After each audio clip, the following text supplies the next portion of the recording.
tergantung dari mutu rumput laut. Halo, kualitas dari karantina tergantung dari mutu rumput laut ekotoni yang diproses. Standar ekotoni yang dapat diterima di industri, kadar air maksimal 38%. Kenapa ada standarnya? Karena kalau terlalu tinggi, ini juga berpengaruh dengan hasil rendemen yang akan kita dapatkan. Selain itu, kalau kadar airnya tinggi dan posisi tempat penyimpanannya tidak bagus, juga menimbulkan rumput laut itu menjadi rusak. Yang kedua, impurities maksimal 2%. Di sini kita buat standar 2% karena seringkali kalau kadar impuritiesnya tinggi itu bisa merusak dan mengganggu proses produksi saya. Misalnya mesin-mesinnya akan terganggu dengan adanya kerang maupun kotoran-kotoran yang terikut. Kemudian standar yang ketiga, dari rumput laut yang kita terima itu kita menentukan mutu dari gel strength-nya minimal di atas 1.200 dan rendemennya 19%. Di mana gel strength maupun rendemen mungkin dari petani akan bingung, saya mana tahu itu gel strength-nya, rendemennya bagaimana. Nah ini bisa ditentukan dari umur rumput laut, umur panen rumput laut. Kalau rumput laut itu umur panennya lebih kecil dari 45%, biasanya gel strength yang saya dapatkan maupun rendemennya itu akan lebih kecil. Jadi di sini juga saya jelaskan dari industri biasanya diinginkan umur 45 hari. Tantangan yang dihadapi industri saat ini, harga jual bersaing dengan Cina. Jadi hasil produk kita itu harganya harus selalu bersaing dengan harga Cina. Kalau misalnya harga Cina ternyata lebih murah, kita juga akan kesulitan untuk jual. Karena orang pasti akan beli dari Cina. Yang kedua, harga rumput laut yang tidak stabil. Kadang rumput laut tiba-tiba harganya naik karena kondisi cuaca ataupun mungkin karena adanya ombak atau apa ya, sehingga harga rumput lautnya nggak stabil, atau karena cuaca hujan biasanya rumput lautnya ini yang harganya menjadi naik. Yang ketiga, mutu rumput laut yang tidak stabil yang tadi saya jelaskan, umurnya mungkin dari umur panennya yang kurang sehingga hasil yang saya dapatkan juga kurang bagus. Yang keempat, masa pandemi konsumsi karantina terjadi penurunan. Rumput laut hasil budidaya Bali, kalau saya evaluasi, kenapa saya evaluasi hanya di Bali? Karena ini kebetulan ngobatnya di Bali ya. Jadi sebelum pandemi, kualitas rumput laut dari Bali masih kalah dengan daerah lain dalam hal gel strength maupun rendemen. Mungkin tadi Ibu Trisna sempat menjelaskan karena banyak digalakan wisata di Bali ya, sehingga orang-orang mulai melupakan atau meninggalkan budidaya rumput laut. Yang kedua, tahun 2021 pandemi sudah berjalan, awal tahun sampai sekarang ini ternyata saya dapat rumput laut dari Bali itu mengalami peningkatan dalam hal kualitasnya, terutama gel strength dan rendemennya yang biasanya saya nggak bisa dapatkan itu, tapi sekarang itu meningkat. Malah gel strength-nya itu saya bisa dapatkan itu sampai 2.000-2.300. Dan rendemennya itu di atas 19%, ada juga yang sampai 23%. Jadi ini merupakan angin segar juga untuk Bali, mungkin bisa ditingkatkan lagi ya sehingga budidayanya bisa makin banyak. Yang ketiga, kekurangannya harga lebih tinggi dari daerah yang lain. Sampai saat ini harga rumput laut dari Bali itu lebih tinggi dari daerah lain, misalnya Maluku maupun dari NTT. Yang keempat, adanya proses treatment yang kurang bagus dan kurangnya kontrol dari supplier, sehingga rumput laut yang dikirim tidak memenuhi standar dalam hal impurities dan kadar airnya. Memang tidak semua supplier, tapi kadang-kadang saya bisa mendapatkan itu kontrolnya mereka itu kurang. Jadi masih ada beberapa itu yang kondisinya itu campur dengan kotoran. Nah, kebetulan kalau kita punya prosedur, setiap kali barang datang, itu tiap sak itu kita akan buka semuanya. Jadi kita bisa tahu apakah kondisi rumput lautnya itu semuanya oke ataukah masih treatmentnya kurang atau bagaimana. Nah, itu gambarannya dari hasil budidaya rumput laut Bali yang selama ini kita terima di pabrik. Nah, itu penjelasan saya karena waktunya terbatas, jadi saya hanya kasih sampai di sini materi yang saya berikan, Bu. Mungkin ada yang bisa ditanyakan atau apa. Siap, Ibu Marta. Terima kasih banyak, singkat, padat, dan jelas Ibu paparannya bagaimana tantangan industri kerajinan di Indonesia. Memang tadi sudah disampaikan karena memang Bu Marta ini berkecimpung di kerajinan ya. Jadi tahu persis bagaimana mengolah, bagaimana memproduksi kerajinan dari rumput laut, dan tadi tantangannya sudah disampaikan. Mudah-mudahan dengan obrolan kita, ngobar bareng ini pada akhirnya kita bisa tahu bagaimana sih mengatasi tantangan-tantangan yang disampaikan tadi oleh Ibu Marta. Dan nantinya kalau memang ada pertanyaan, nanti akan ada session diskusi, nanti dipersilakan kepada para peserta sekiranya penasaran dengan apa yang disampaikan oleh Bu Dr. Tisnaningsih maupun Ibu Marta, nanti akan ada session diskusi dan nanti akan diselingi dengan adanya pemberian door prize. Jadi tetap stay di sini ya. Selanjutnya kita akan menuju kepada narasumber yang ketiga, yaitu dari Kepala Dinas Provinsi Bali, Bapak Insinyur Imade Sudarsana MSI. Selamat siang Bapak, Om Swastiastu. Saya menyapa dulu. Suaranya masih belum keluar Bapak. Oke. Selamat siang Ibu. Siap. Selamat siang Bapak Ibu, para peserta semua. Om Swastiastu. Apa bisa? Sehat-sehat Bapak. Oke, sehat-sehat Bapak. Saya mau tanya dulu Bapak, tapi lihat dari senyumnya sih Bapak sehat ya, Stungkara sehat nggih. Nggih, siap untuk bersama ngobrolnya ya Pak ya dengan kita di sini nggih. Iya, beliau adalah sebelum Bapak menyampaikan materinya, izinkan saya dulu untuk menyampaikan terkait data beliau. Beliau adalah merupakan Kepala Dinas Kelautan dan Perikanan Provinsi Bali, di mana pendidikan formal beliau adalah S2 Perencanaan Pembangunan Wilayah dan Pengelolaan Lingkungan Universitas Mahasaraswati Denpasar, dan ternyata S1 beliau sama-sama di Brawijaya. Ternyata kita satu alumni ya Pak. Nanti kapan-kapan kita ngobrol sebagai alumni ya Pak ya. Oke. Dan udah banyak pengalaman beliau di mana ada keahlian di sini pengelolaan wilayah pesisir terpadu, pengelolaan kawasan konservasi perairan, dan pengelolaan ekosistem terumbu karang. Kali ini akan berbicara terkait dengan rumput laut, yaitu kondisi dan perkembangan rumput laut di Pulau Bali saat pandemi COVID-19. Waktu dan tempat, silakan Bapak. Terima kasih Bu Ayu, salam sehat buat salam Bapak sehat. Ibu sekalian. Ya. Jadi pertama, terima kasih saya sudah diberikan sedikit kesempatan ya untuk sharing terkait dengan rumput laut ya, khususnya rumput laut yang ada di Bali. Yang saya hormati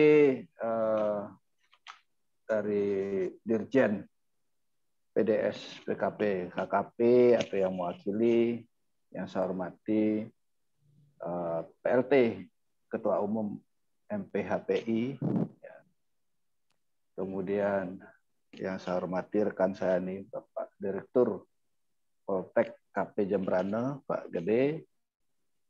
Kemudian ada juga rekan kami dari akademisi Bapak Prof. Wayanartane selaku Dekan Fakultas Kelautan dan Perikanan Udayana. Kemudian dari PT Garlic Bina Madat, ya. Ibu Marta, kemudian para narasumber lainnya yang tidak bisa saya sebutkan satu persatu karena banyak narasumber di sini yang saya tidak bisa hafal itu. Siap. Ya, mungkin dilanjut saja paparan saya.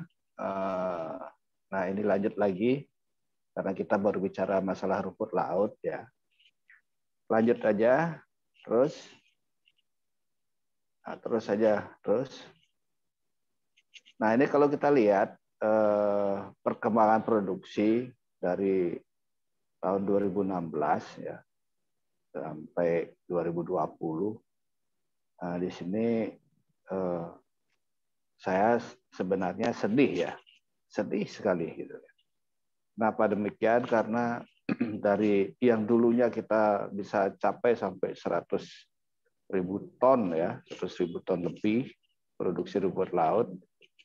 Namun dengan perkembangan pariwisata bahari yang terjadi di khususnya di Nusa Penida, nah ini nampaknya pembudidaya rumput laut kita itu lebih banyak yang beralih ke pariwisata.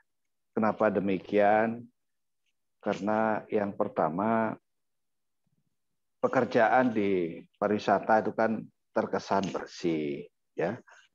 Kemudian ada juga yang mengatakan bahwa kenapa Pak kok bisa pindah ke ke pariwisata gitu dari rekan-rekan kita yang membudidayakan rumput laut. Katanya kalau kerja di pariwisata itu gagah, bisa bersih bajunya, kemudian bisa pakai kacamata hitam, jadi kelihatan ganteng dan keren gitu Pak. Bapak Ibu ya. Jadi itu yang mengakibatkan sehingga banyaklah masyarakat kita atau pembudidaya kita yang dulunya mereka hidup dari rumput laut itu beralih ke pariwisata bahari gitu. Nah, kemudian jujur saja kami katakan bahwa banyak tercipta sarjana, dokter dan lain sebagainya di Nusa Penida itu sebenarnya kalau jujur saya katakan sebagian besar itu berasal dari hasil rumput laut. Mereka bisa jadi sarjana itu. Bahkan ada rekan kami salah satu Pokli ya Pak Dr. Ketut Sudiarto itu mereka bisa jadi sarjana perikanan ya di IPB itu berkat rumput laut itu. Bukan karena hasil sebagai nelayan itu, tapi karena beliau memang menekuni budidaya rumput laut ini. Nah, kemudian begitu juga yang lainnya, masyarakat lainnya.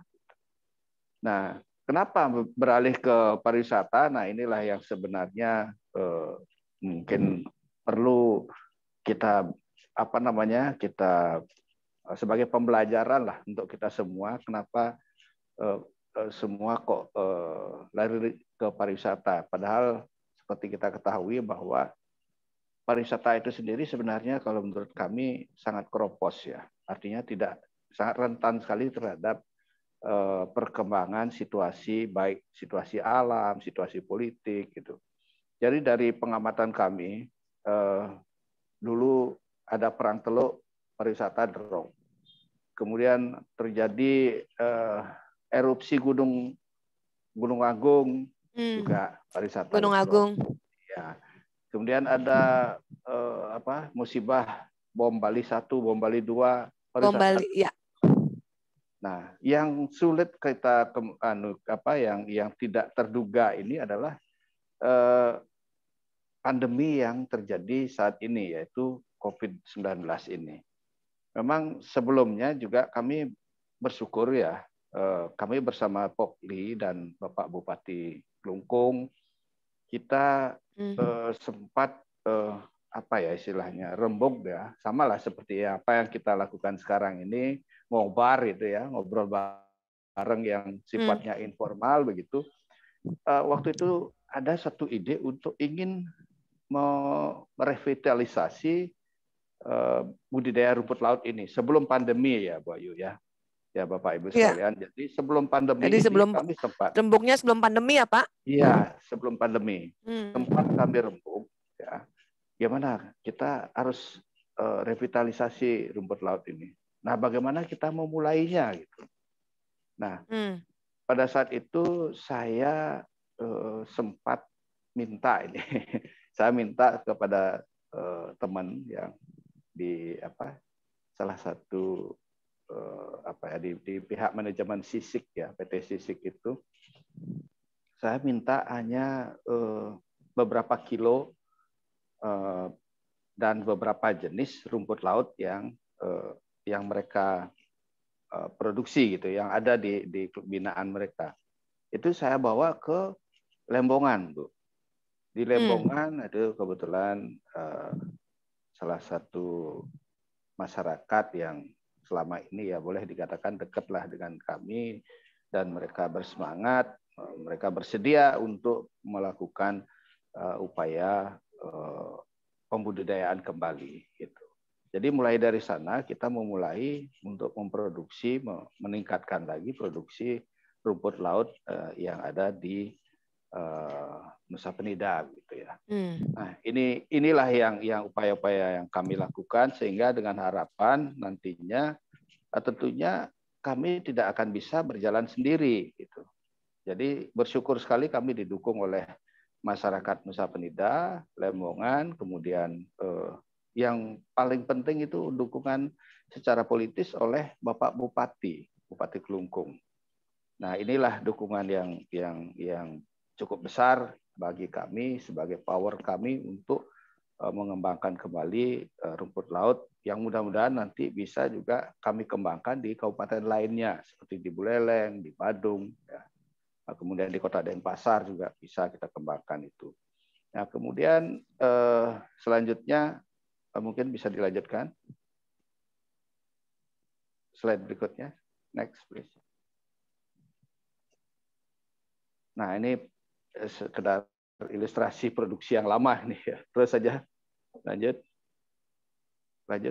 Nah, ini yang menjadi prioritas kami. Balik. Yang tadi. Peta yang tadi. Nah, ini ada tiga kabupaten yang prioritas yang kami kembangkan nanti untuk budidaya rumput laut, karena dari kesesuaian lahan ya itu sangat cocok sekali untuk pengembangannya. Diantaranya di Kelungkung itu sendiri ya sudah pasti itu di 3 pulau yang ada di Nusa Penida, kemudian di Buleleng ya, di Buleleng juga kita akan kembangkan karena potensinya cukup luas juga di sana. Selain dia punya bentangan pantai yang paling panjang di Bali ya. Kemudian ada di Badung gitu. Nah, itu daerah pengembangan rumput laut yang akan segera kami lakukan upaya-upaya pengembangannya gitu. Lanjut. Next. Beberapa tantangan ya, tantangan kami di dalam pengembangan rumput laut, yaitu yang pertama penguasaan teknologi ya, teknologi usaha budidaya. Sekalipun dulunya mereka katakanlah sudah berhasil di rumput laut, nah karena lama tidak lagi mengembangkan rumput laut atau bermain di rumput laut, ya tentunya kita perlu refresh pada pembudidaya ini itu. Nah, tujuannya nanti kan seperti apa yang disampaikan tadi yang dari paparan narasumber sebelumnya, kita juga ingin mensupport industri pengolahan rumput laut ya, untuk entah itu bahan apapun gitu ya. Seperti tadi yang disampaikan juga dari sisik kan sebenarnya butuh juga rumput laut yang cukup besar. Karena di sana justru yang diekspor ini emulsinya ya. Jadi cairan yang diperas dari rumput laut ini selain dia mendapatkan keragenan, juga sebagai bahan pupuk katanya yang diekspor ke luar negeri. Kemudian peruntukan ruang daratan atau ruang perairannya untuk budidaya rumput laut ini bukannya belum ada ya, ini sudah kita plotting di RZ WP3K kita, namun saat ini RZ WP3K kita masih terkendala di Kemendagri. Mudah-mudahan ini segera bisa terrealisir atau bisa kita perdakan sehingga kepastian berusaha atau pembudidaya di perairan kita itu bisa nyaman lah, mereka sudah pasti bisa di-plotting area-area mana untuk peruntukan dari usaha budidaya ini.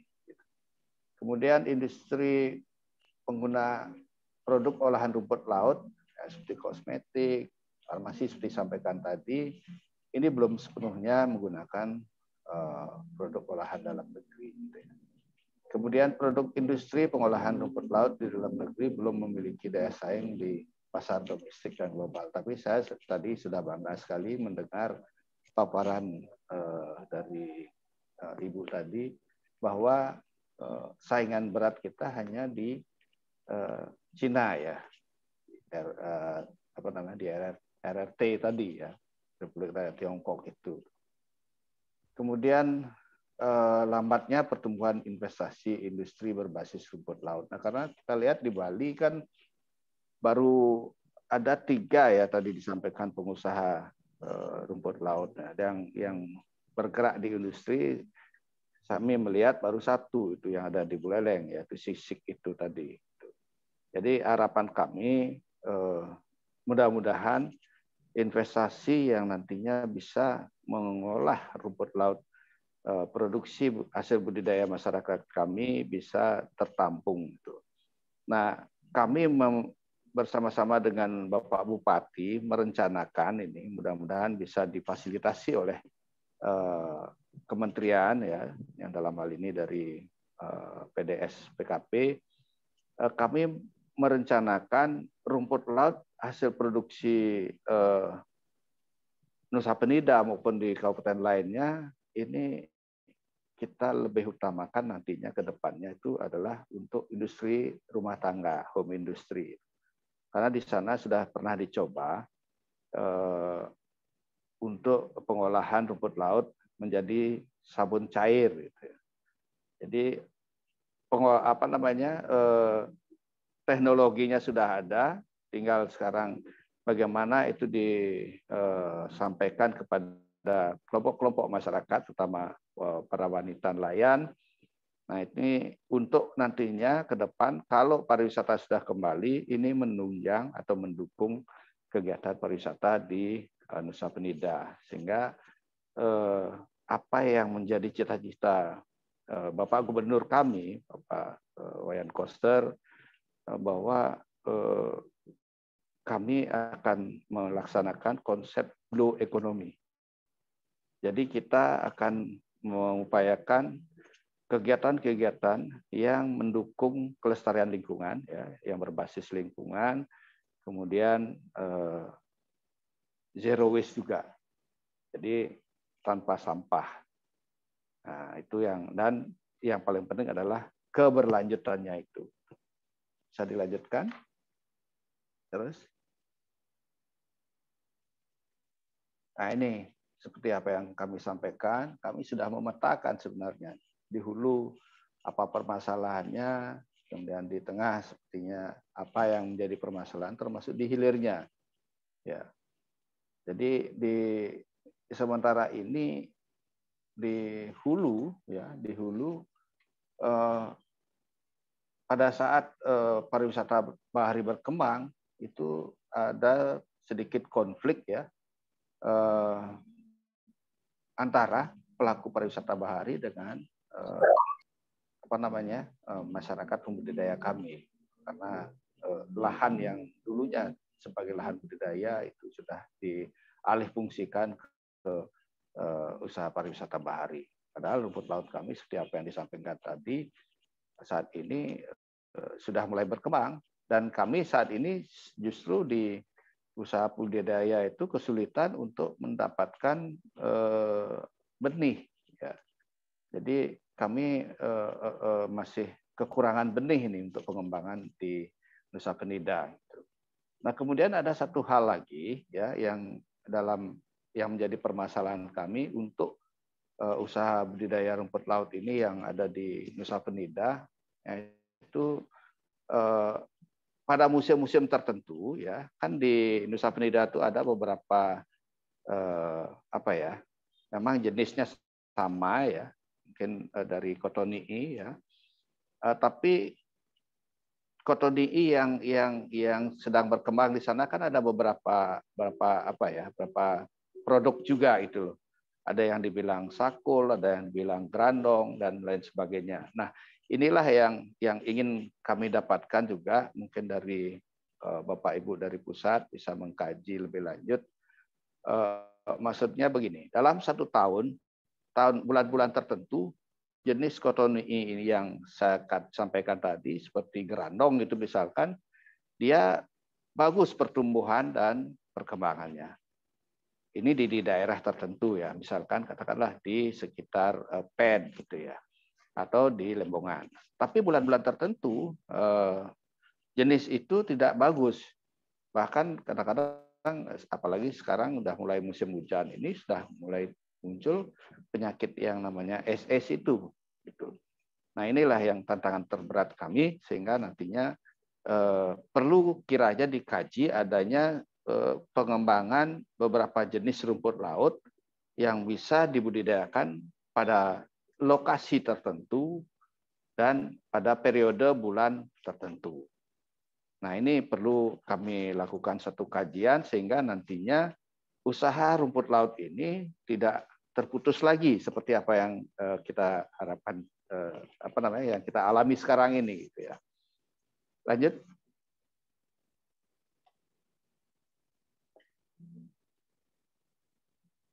Mungkin lanjut aja ya. Terus saja. Nah, ini terus lagi. Ini sudah disampaikan juga tadi ya. Nah, ini Pak Bapak Ibu ya. Dampak COVID-19 terhadap usaha rumput laut ini yang pertama, lesunya sektor pariwisata ini justru mendorong masyarakat di pesisir ini untuk membudidayakan rumput laut. Jadi yang dulunya mereka sebenarnya pembudidaya rumput laut, karena terlena dengan pariwisata bahari, mereka beralih, mereka meninggalkan, bahkan sama sekali tidak ada produksi ya, sempat tidak ada produksi itu. Pada sebelum tahun ya mungkin 2019-2018 itu. Jadi produksinya di Nusa Penida itu hampir boleh dikatakan hampir mencapai 0 gitu. Kemudian adanya seperti yang disampaikan tadi, fluktuasi harga rumput laut itu tidak bisa memberikan jaminan kepada para budidaya. Jadi ini apakah karena permainan atau memang kualitas rumput laut yang diproduksi oleh nelayan karena penanganannya yang kurang bagus. Nah ini yang perlu kiranya kita bersama-sama memikirkan suatu mekanisme yang barangkali seperti yang diterapkan oleh beberapa industri, ada industri yang ada yang pernah saya lihat di Buleleng itu. Jadi kalau bisa dari petani atau dari pembudidaya ini dijual rumput laut dalam keadaan basah itu misalkan. Nah, diperlukan proses berikutnya sehingga apakah itu dikeringkan oleh pihak tertentu atau diproses lebih lanjut seperti yang dilakukan di Sisik itu, mereka press dengan menghasilkan produk selain keraginan, dia juga mendapatkan emulsi ya, emulsi yang sebagai bahan pupuk katanya. Ini bagus sekali katanya bahan ini. Itu.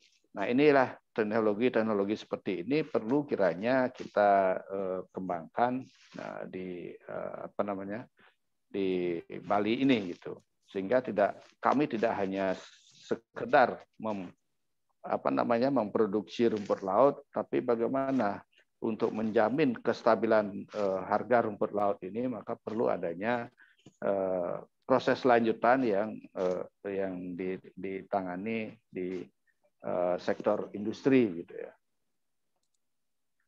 Nah ini sehingga nantinya harga rumput laut itu bisa kita jaga kestabilannya. Kemudian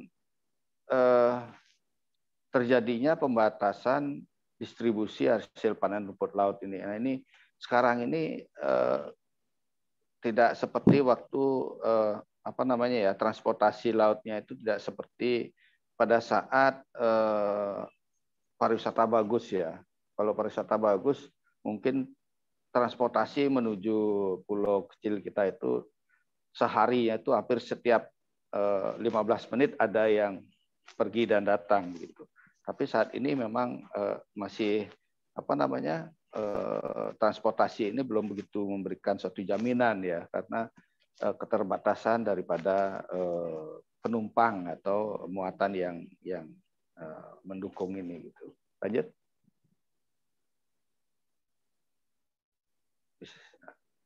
Mungkin itu yang bisa kami sampaikan dengan harapan ya. Yang pertama mohon kiranya entah itu di badan riset atau dimanapun nanti, apakah di perguruan tinggi gitu misalkan, ini agar mengupayakan untuk pencegahan atau penyakit yang biasanya terjadi di usaha budidaya rumput laut ini yang menjadi momok bagi para pembudidaya itu, yaitu seperti AIS ini bagaimana penanggulangannya. Nah itu perlu disosialisasikan kepada masyarakat pembudidaya kami. Kemudian kami juga mengharap walaupun tahun ini kami akan berupaya untuk membantu masyarakat pembudidaya itu dengan pemberian bibit rumput laut yang beberapa jenis tadi, beberapa turunan tadi. Nah tentunya kami juga berharap dari KKP, nah ini mungkin sedikit kritik ini kepada panitia ya, kalau bisa satu lagi yang bisa diundang itu adalah dari Dirjen Budidaya gitu ya. Oke, siap. Ya itu. Jadi kalau ada Pak Dirjen Budidaya misalkan bisa juga suara kita ini ya, suara dari Bali ini bisa masuk ke sana sehingga support dari Dirjen Budidaya untuk pengembangan rumput laut, entah itu dari aspek benihnya atau mungkin penanganan penyakit, atau barangkali kalau memang ada teknologi-teknologi pengembangan budidaya yang berkembang yang bisa diterapkan di daerah Bali ini. Nah itu yang kita harapkan dari pusat. Baik Bu Ayu, mungkin siap. Dan Bapak Ibu sekalian, mungkin itu yang dapat kami sampaikan. Mohon maaf apabila ada tutur kata kami yang kurang berkenan, yang sementara ini memang kita inginkan bagaimana Bali bisa tetap eksis dalam ekonomi ya, terutama masyarakat pesisir kami, dan masyarakat di Nusa Penida khususnya para pembudidaya rumput laut sangat berharap sekali ya, sangat mengakui bahwa budidaya rumput laut ini ternyata bisa dijadikan sebagai tumpuan harapan bagi kehidupan masyarakat di Nusa Penida. Karena ternyata juga dari pariwisata mereka juga merasakan terpuruknya gitu. Jadi kontraksinya akibat pandemi ini, kontraksi ekonomi Bali itu sampai minus 9,8, hampir 10% itu minusnya. Iya. Nah inilah hampir 10% yang menjadi minusnya. Iya, inilah menjadi perhatian Bapak Gubernur ya, yang menugaskan salah satunya kami di Dinas Kelautan dan Perikanan untuk melakukan upaya-upaya transformasi ekonomi Bali, sehingga harapan beliau adalah sekarang ini ada di sektor kelautan dan perikanan. Karena yang bisa bertahan saat ini di Bali adalah di sektor kelautan dan perikanan, selain pertanian.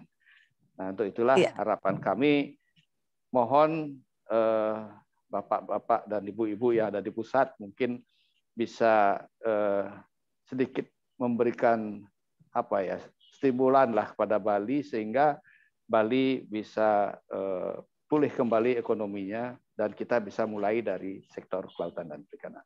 Demikian Bu Ayu, terima kasih. Siap. Om Santi Om. Om Santi Om. Tadi juga ada dari kolom chat ada yang menyampaikan seperti ini sampai Pak, kembalikan Baliku pada rumput laut kayak gitu. Ininya kembalikan katanya, kembalikan Baliku. Ayo kita sama-sama. Kita sama-sama kembalikan. Mudah-mudahan dengan ngobrol bareng kita ini nanti pada akhirnya kita bisa mengembalikan rumput laut kembali ke Bali dan menjadi primadona dan pada akhirnya meningkatkan ekonomi masyarakat Bali dan tidak tergantung kepada pariwisata ya. Oke, baik, untuk melanjutkan obrolan narasumber yang sudah kita dengarkan bersama, terutama Pak Sudarsana ini. Selanjutnya kita akan ngobrol bersama dengan Bapak Profesor Insinyur Iwayan Artana MS PhD. Nah, kebetulan beliau adalah merupakan Dekan Fakultas Perikanan Universitas Udayana. Dan kebetulan juga penelitian beliau itu sudah saya sempat baca terkait dengan rumput laut, yaitu pemetaan potensi kawasan budidaya rumput laut di perairan Tenggara Pulau Bali. Jadi artinya memang beliau konsen terhadap rumput laut yang ada di Bali. Mudah-mudahan dengan adanya konsen beliau terhadap rumput laut, permintaan permohonan tadi untuk mengembalikan rumput laut ke Bali bisa terlaksana nggih Pak. Dan tadi apa yang sampaikan juga tantangan yang terjadi juga tadi di kolom chat juga ada yang menyampaikan peserta bahwa memang ada 2 tantangan dalam usaha rumput laut ini, yaitu pertama adalah fluktuasi harga yang menyebabkan kerugian pada pelaku usaha rumput laut. Yang kedua, di mana masih tergantung banget dengan musim seperti itu. Sehingga apabila kita bisa pecahkan ini, sehingga pada akhirnya bisa mengatasi tantangan-tantangan tersebut. Oke, baik, selanjutnya diberi kesempatan kepada Bapak narasumber Profesor Insinyur Iwayan Artana MS PhD. Bapak saya sapa dulu Bapak. Om Swastiastu Pak Prof. Om Swastiastu. Mudah-mudahan suaranya jelas ya. Iya, jelas Bapak, jelas. Sehat Baik. Bapak? Sehat, sehat. Siap untuk mengobrol dengan kita nggih Pak. Iya. Ya, beliau adalah merupakan Dekan Fakultas Perikanan Universitas Udayana sampai dengan saat ini, dan pengalaman beliau sudah luar biasa. Kalau saya bacakan di sini nanti habis waktu untuk membaca, tapi dari nanti apa yang dipaparkan mudah-mudahan bisa memberikan inspirasi maupun ide-ide inovasi kepada kita semua. Selanjutnya disilahkan Prof untuk bisa menyampaikan materinya pada hari ini. Silakan Prof. Baik, terima kasih. Om Swastiastu. Om Swastiastu. Assalamualaikum warahmatullahi wabarakatuh. Selamat pagi. Salam sejahtera buat kita semua. Namo Buddhaya. Sudah disiapkan share ini ya, slide-nya ya. Oke.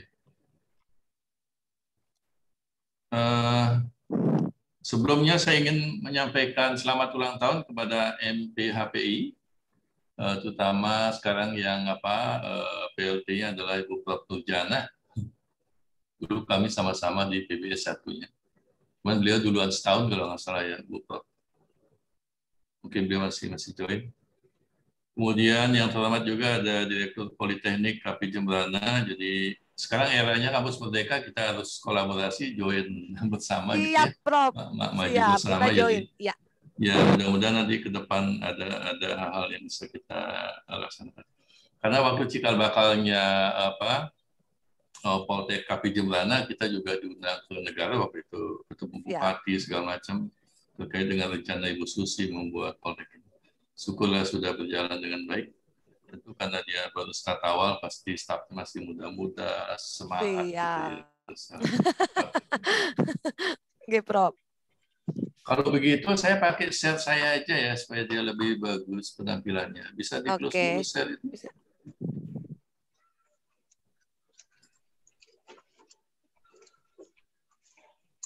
Oh, disable katanya ya. Oke, silakan pakai yang tadi. Sudah Bapak, sudah bisa Pak Prof. Sudah bisa. Saya jadikan co-host agar bisa share. Boleh. Oke. Oke. Bisa dilihat?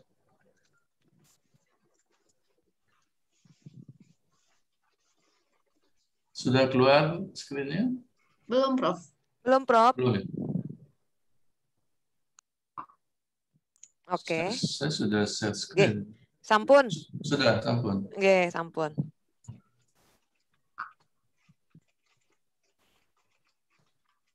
Baik, sebelum saya mulai, ada Ibu Trisna, Ibu Marta, terima kasih Ibu Kadis, Pak Kadis, Provinsi Bali, di kanan. Pak Madis Darsana, baru kemarin kita bicara sama-sama waktu sosialisasi peraturan terkait dengan KKP. Baik, saya mulai aja. Ini saya menyampaikan problematika ya perkembangan usaha budidaya rumput laut di Bali. Kebetulan saya pada tahun 2000 berapa tuh dapat proyek MP3EI selama 2 tahun. Setelah itu saya capek di laut, saya main ke danau. Capek ke danau, saya main di budidaya. Budidaya. Oke. Jadi kalau kita lihat lokasi budidaya rumput laut di Bali itu ada di Nusa Lembongan, kemudian ada Nusa Penida ya. Kemudian pantai selatan juga ada di Kutuh Sawangan yang sekarang terkenal dengan Pantai Pendawanya. Terkenal Pantai Pendawanya. Itu juga berkembang, yang lain dicoba juga di Bali Utara kayaknya oleh Pak Kadis ini. Jadi selama ini kendalanya adalah tentang hama dan gulma. Hamanya ikan dan gulmanya ada yang namanya Chaetomorpha crassa. Dia kayak apa ya, rumput alga benang dia. Dia melilit gitu, dia tumbuhnya lebih cepat daripada rumput laut. Ini suasana di Lembongan. Mudah-mudahan sudah banyak yang sering ke Lembongan ya. Lembongan itu sangat menarik, kemudian sangat indah gitu ya. Jadi ini adalah salah satu lokasi untuk kita bisa melihat sunset. Kemudian karena dia topografinya tinggi, jadi memang view-nya indah. Kalau nanti mau ke Lembongan dari Pantai Sanur itu cuma nyebrang 75.000, balik 75.000. Kalau nanti mau ke Lembongan, sampai di Lembongan sewa sepeda motor, kalau nggak salah 70.000 sehari. Udah full tank minyak, nggak habis itu. Kemarin jembatan kuning ini sempat jatuh, sempat roboh. Diperbaiki oleh Pak Kadis di kanan kayaknya. Ya Pak Kadis ya. Sehingga dia baik lagi nih jembatannya. Sempat roboh, kenapa tuh roboh? Jadi memang view di Lembongan itu bagus sekali, dan orang asing memberi namanya macam-macam. Ada Paradise Beach dia bilang, ada Dream Beach gitu. Jadi Dream Beach. Ya. Jadi kalau yang belum ke situ sayang kalau belum ke Lembongan ya. Nanti kita ngobrol bareng di situ, Prof. Ya, Nusa Penida juga enggak. Ya. Oke.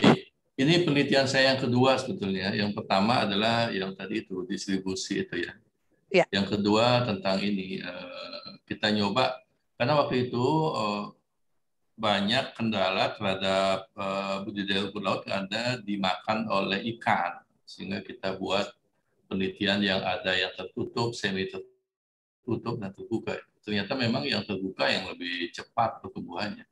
Tapi speed up-nya, ini yang tertutup lebih cepat pada minggu 2 dan 3. Jadi beda ya. Speed artinya kecepatan tumbuh per minggunya itu lebih cepat yang ini, tapi total itu ternyata yang terbuka memang lebih bagus. Ya wajar aja, terbuka kan sudah ada halangan sinar matahari gitu ya, sehingga dia lebih. Ini juga kelihatan bahwa yang cepat pada minggu 2 ke 3 itu adalah yang tertutup. Saya cepat aja ya, karena lebih baik kita ngobrol aja nanti. Ini untuk memancing aja. Jadi hama pengganggunya kayak ini dia. Ini bukan rumput laut ini. Ini adalah alga benang dia pakai istilah di sana. Ya.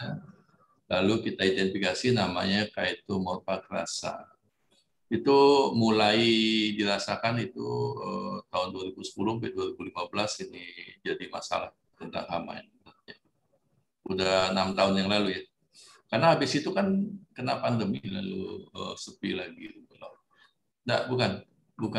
Setelah 2015 ini pariwisata lebih menarik sehingga mereka mulai pelan-pelan meninggalkan rumput laut. Alasannya adalah kalau kerja di rumput laut kita harus berendam pagi-pagi kayak nanti umur 50 mereka kena penyakit rematik. Jadi hampir kebanyakan rematik sehingga itulah yang membuatkan mereka beralih. Kalau di Kutuh, Bali Selatan, mereka beralih karena mereka lebih menguntungkan kalau mereka hanya menyewakan kano gitu ya. Mereka laying down apa? Mereka berjemur gitu ya, kayak bule juga ikut, tapi dia dapat duit. Daripada kita berendam gitu ya begini. Tapi kalau di dunia kesehatan, semakin sering kita berendam, makin sehat sebetulnya. Karena ini juga detox kan, detox untuk. Kalau nggak percaya, coba aja berendam di pantai. Habis itu kita akan lapar sekali gitu. Udah gitu badan terasa segar. Ini kalau kita lihat hampir semua yang kita amati di situ, mereka berusaha di bidang penginapan, restoran, dan perahu bermotor. Yang lain adalah melakukan kegiatan snorkeling, kemudian reviewing, melihat terumbu karang. Kalau pekerjaan mereka kebanyakan dia mengerjakan sebagai pemandu wisata, wajar lah karena belakangan waktu booming pariwisata itu, boot yang ke Lembongan tuh banyak benar, dan hampir setiap jam kalau nggak salah yang ada berangkat. Jadi kalau Anda berangkat jam 9 pagi, jam 4 sore udah bisa balik. Jadi pemandu wisatanya bisa mencapai 74% waktu itu. Kemudian yang lain penyebabnya adalah karena memang harga rumput laut itu tidak stabil. Biasalah produk pertanian secara umum kan dia fluktuatif. Pada musim panen akan banyak yang harganya turun karena stok meningkat. Jadi berlaku hukum ekonomi umum ya, ketika supply meningkat, demand-nya tetap, harga akan menurun. Jadi rumput laut. Ini penjelasan dari tabel yang tadi, artinya yang kita tutup itu dia terhalang penetrasi cahayanya sehingga pertumbuhannya berkurang.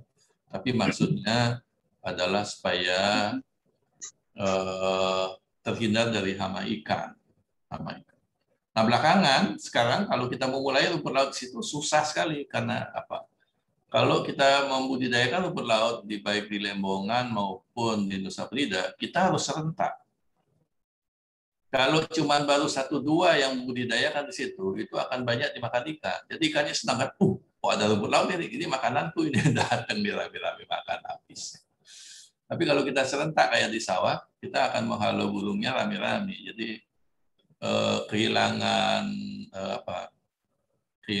hasil dari setiap petani atau rumput lautnya tidak terlalu banyak karena hamparannya luas. Jadi risiko memulai itu yang susah. Karena tidak semuanya semangat. Kalau baru mulai 1-2 ya itu. Makanya sekarang di beberapa pionir-pionir di Lembongan dan Nusa Penida, dia akan membuat model yang terlindung oleh ikan. Jadi supaya nggak dimakan oleh ikan. Dia pakai jaring segala macam. Jadi lebih rumit ya, lebih kompleks ya, costly. Yang biayanya lebih mahal.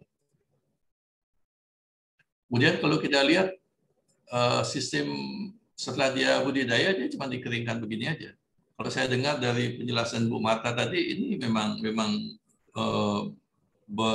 berpotensi untuk rumput lautnya kotor gitu ya, campur dengan kotoran jadi purify-nya rendah jadinya. Oleh karena itu juga nilainya rendah. Kelemahan yang lain di Nusa Penida, di Lembongan itu adalah mereka panennya itu sekitar 1 bulan atau 1 bulan lebih sedikit. Padahal kerajinan yang bagus adalah 45 hari. Jadi mungkin sekarang itu harus didorong supaya rumput lautnya ditanam 45 hari.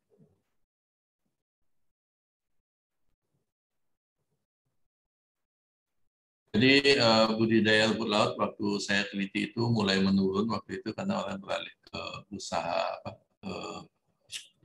pariwisata. Kalau lihat kualitas air, saya sudah melakukan penelitian di 2 tempat. Ini stasiunnya ada 16 di sini. Kemudian ada di Pantai Kutuh, Pantai Selatan juga kita mengambil 6 stasiun. Lalu kita compare. Kalau kita lihat pH-nya itu ya air laut kan memang pH normal, ya. Tapi cenderung di Lembongan, di Lembongan itu sedikit lebih tinggi. Kemudian oksigennya fluktuatif, ini sempat rendah oksigennya karena kita waktu itu mengukurnya terlalu pagi. Ya. Tapi rata-rata tidak terlalu berubah, jadi oksigen sekitar 8-8,5 katakanlah. Karena kita berbicara dengan laut, jadi dia tidak defisiensi oksigen. Salinitasnya bagus 2933 karena memang tidak ada muara sungai di situ.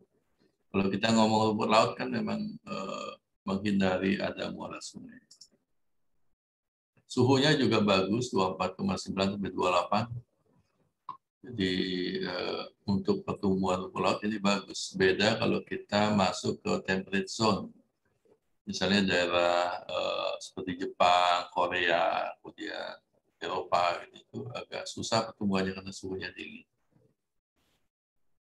Conductivity juga kalau di lembongannya berfluktuasi karena ini terkait dengan lokasi, sedangkan di Kutuh dia hampir stabil karena dia kondisinya hampir ini di Kutuh. Sedangkan di Lembongan ini banyak faktor. Ini di channelnya di sini adalah dia dekat dengan ponton-ponton. Tahu ponton? Ponton adalah kayak stasiun untuk attaching perahu ya, boot yang membawa bule-bule terus. Kemudian kedalaman airnya waktu surut ini sekitar 1 sampai 1,5 meter saja, sehingga kalau kita bekerja waktu surut memang enak, tapi waktu pasang lumayan 3 meter. Kalau tingkat kekeruhannya ternyata kita lihat di Kutuh itu berapa stasiun cukup tinggi, sedangkan di Lembongan hampir clear ya, hampir jernih ya, karena turbidinitasnya rendah. Kalau kita lihat kondisi di Lembongan itu kondisi pendidikan masyarakatnya, kalau kita berbicara umum itu masih rendah ya. Walaupun beberapa sudah mulai belakangan sudah banyak yang bersekolah dan segala macam. Kalau penyakitnya tadi saya sudah bilang diganggu oleh Phytomorpha, rumput laut benang itu, kemudian ada pulpa juga yang mengganggu. Pulpa itu bentuknya hijau, tipis-tipis. Nah, ini yang menarik. Kalau waktu budidaya rumput laut itu banyak, itu yang bagus hasilnya adalah di dekat tubir, yang paling jauh dari pantai. Paling jauh dari pantai, itu paling bagus hasilnya. Dulu, kalau rumput lautnya banyak. Kalau sekarang kita nanam di tubir, di dekat paling jauh dari pantai, wah langsung diserbu ikan. Habis. Habis. Jadi dia ada kontradiksi. Ketika rumput laut banyak, tubir paling bagus. Ketika sekarang kita mencoba taruh di situ paling fatal. Ini sama di Kutuh juga sama masalahnya. Dan rumput laut benang itu tidak setiap bulan ada ya. Sekitar bulan Mei masalahnya. Khusus untuk di Kutuh ya, di Bali Selatan, waktu saya penelitian itu petaninya cuma sisa 4 orang. Dan itu yang tua-tua. Padahal sebelumnya banyak sampai nelayannya buat bubuk-bubuk begitu. Kemarin kami didatangi oleh Pemda Badung untuk mengembalikan usaha rumput laut lagi di Bali Selatan. Kan Bali Selatan masuk Badung ya. Itu ternyata challenge-nya, tantangannya banyak. Ini penghasilan dulu ya. Dulu itu sekitar 500.000 aja hasilnya. Kalau tadi dipresentasi sampai 6 juta, syukurlah ya. Kalau dulu memang tidak banyak tahun 2014. Ini tingkat pendidikannya banyak yang cuma tamatan SD. Kemudian kalau tanya rumput laut, dia tahu penyakit rumput laut nggak? Dia tahu banyak kalau yang di lingkungan, yang di Kutuh lebih sedikit. Ini bantuan yang diharapkan sebetulnya mereka meminta ini bantuan terkait dengan industri dan pengolahan supaya harganya bisa lebih meningkat. Nah, ini beberapa produk variasi olahan rumput laut yang di situ dilakukan. Kebetulan kami melakukan pengabdian masyarakat. Masih sesimpel ini. Waktu itu kita berpikir bagaimana caranya mengolah supaya rumput laut ini nanti kalau dilihat bentuknya itu menarik gitu ya. Supaya dia, kalau kita ke Jepang itu kan produknya sama gitu ya, tapi begitu dikemas menjadi indah itu jadi kita pengen makan gitu. Padahal kalau dimakan ya sama aja sih rasanya, tapi kalau bentuknya masih begini-begini kok tidak menarik. Itu tantangan yang pertama. Tantangan yang kedua adalah meyakinkan bule atau tamu-tamu yang datang itu supaya dia mau mencoba produk lokal itu juga mereka masih ragu-ragu karena higienisnya masih mereka ragukan gitu. Nah, itu challenging ke depannya. Ini produk yang lain lagi. Ini kebetulan saya yang sedang memberi bantuan waktu itu kepada petaninya, ibu-ibunya, untuk bisa mengolah rumput laut ini waktu kita lakukan pengabdian di Lembongan. Ini mahasiswa saya yang terlibat.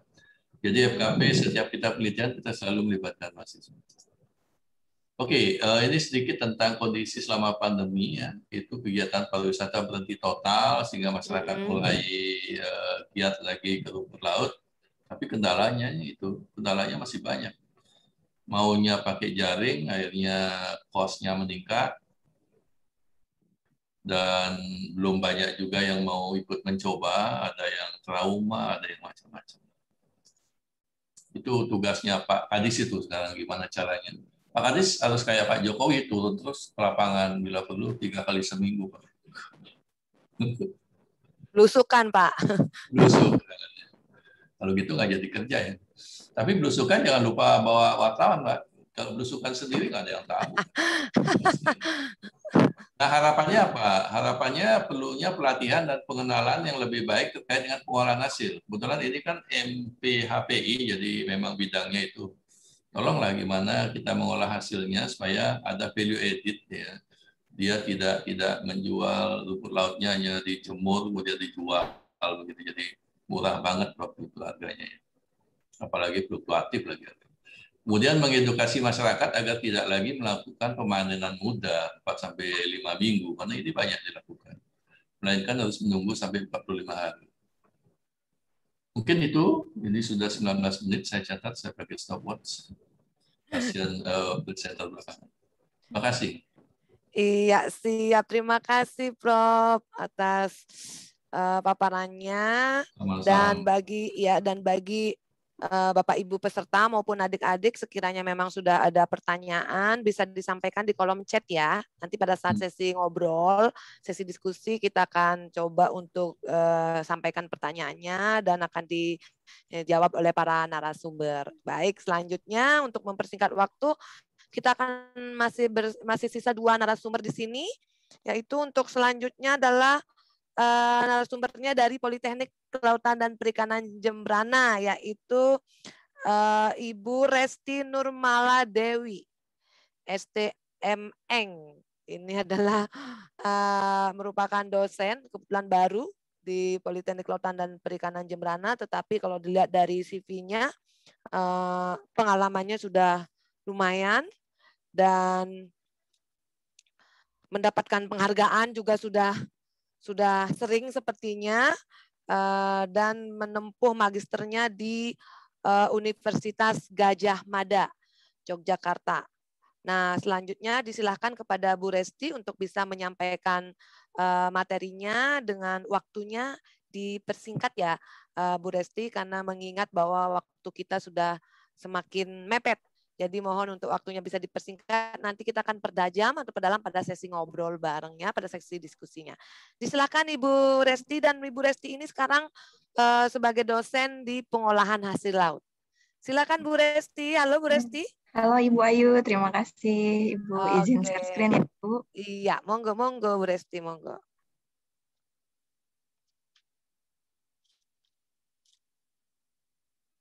Apakah layar saya terlihat, Bu? Terlihat deh. Ya, baik. Terima kasih atas kesempatannya.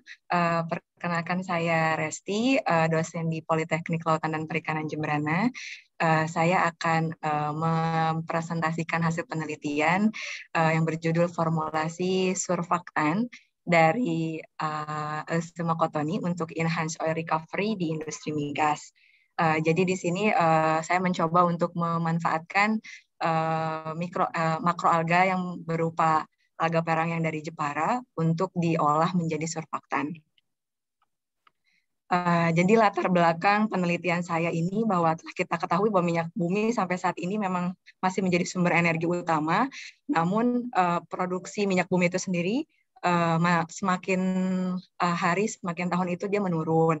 Sehingga industri perminyakan itu dituntut untuk dapat menemukan teknologi baru bagaimana caranya dapat memperoleh perolehan minyak yang tinggi dan dapat memenuhi kebutuhan konsumen.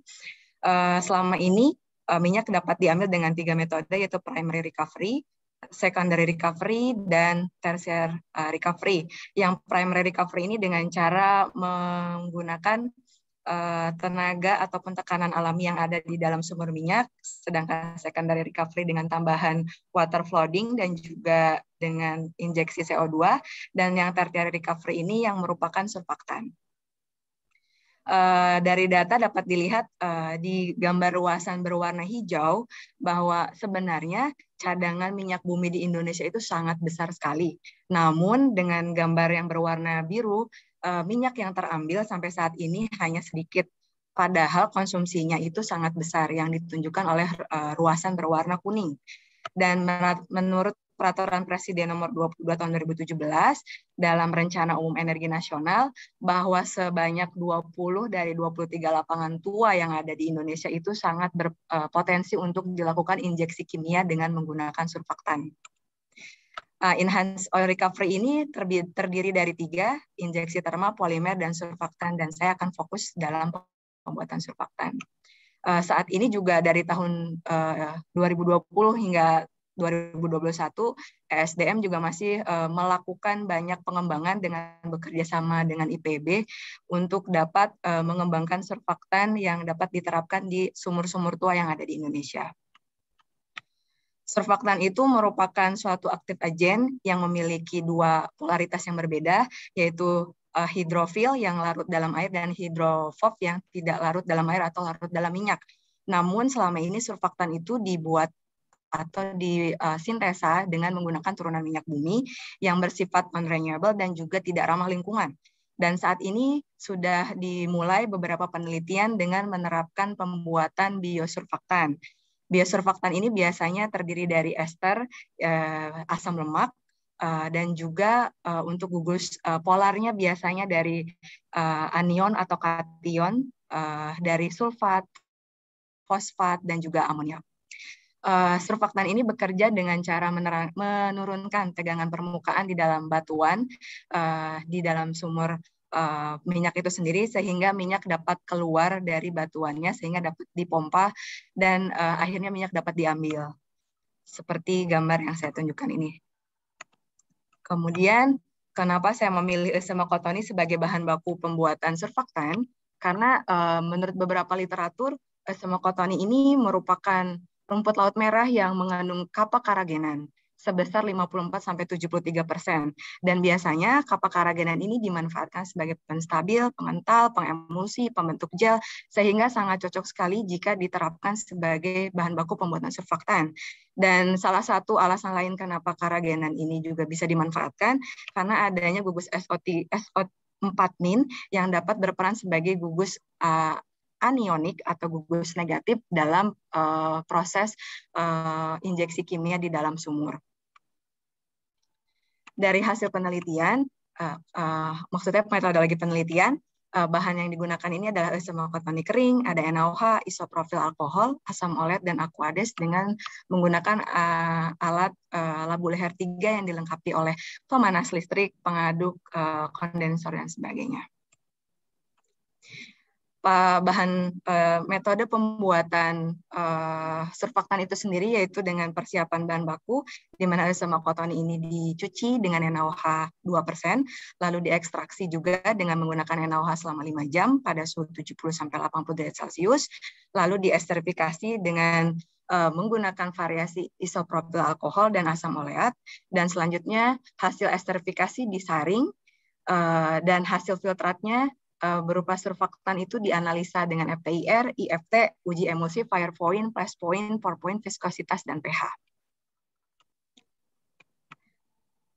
Dari hasil penelitian di uji proximat dapat dilihat memang kandungan tertinggi dari Eusema cottoni adalah karbohidrat berupa kappa karagen tadi, dan dari hasil uji FTIR dapat dilihat pada gelombang 1210 dan 1260 per cm terdapat ikatan ester sulfat yang memang berperan penting dalam gugus hidrofil dan hidrofob pada surfaktan.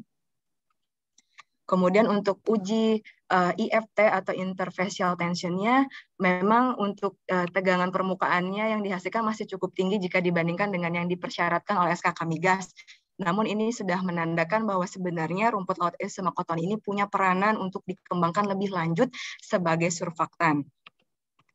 Kemudian dari hasil uji emulsi juga bahwa pada perbandingan volume larutan garam dan crude oil dengan dicampur beberapa tetes konsentrat, surfaktannya sudah bisa stabil selama 8 bulan. Sehingga ini menandakan memang surfaktan yang sudah dihasilkan ini bisa stabil dalam jangka waktu yang lama. Dari hasil uji IFT untuk isoprofil alkohol 2,% dan asam oleat 2,% juga menandakan adanya ester sulfat dan beberapa ester yang sudah terbentuk yang dapat menjadi peranan penting dalam surfaktan. Dan untuk hasil uji pour point, kinematik, viscosity, dan flash point dan fair point dapat dilihat di tabel. Memang untuk pour point-nya baru mencapai 0 derajat Celcius, di mana pada suhu 0 derajat surfaktannya sudah membentuk gel, sehingga memang harus ditingkatkan lagi. Untuk viskositasnya juga memang masih cukup tinggi karena masih berbentuk gel, dan flash point dan fair point-nya sudah tidak menyala, sehingga memang sudah memenuhi standar.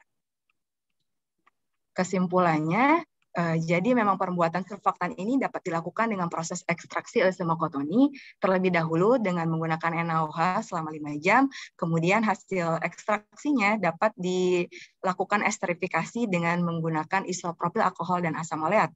Berdasarkan hasil FTIR juga ditemukan indikasi adanya ester sulfat yang menandakan bahwa memang Erythema cottoni dengan direaksikan alkohol dan asam oleat dapat menjadi surfaktan. Selanjutnya memang pH yang dihasilkan terbilang masih tinggi, 11-13, dan bersifat kurang baik untuk lingkungan, sehingga perlu dilakukan penelitian lebih lanjut untuk bidang ini. Dan hasil uji emulsi juga menandakan bahwa surfaktan yang dihasilkan sudah bisa stabil selama 8 bulan. Baik, ini daftar pustakanya.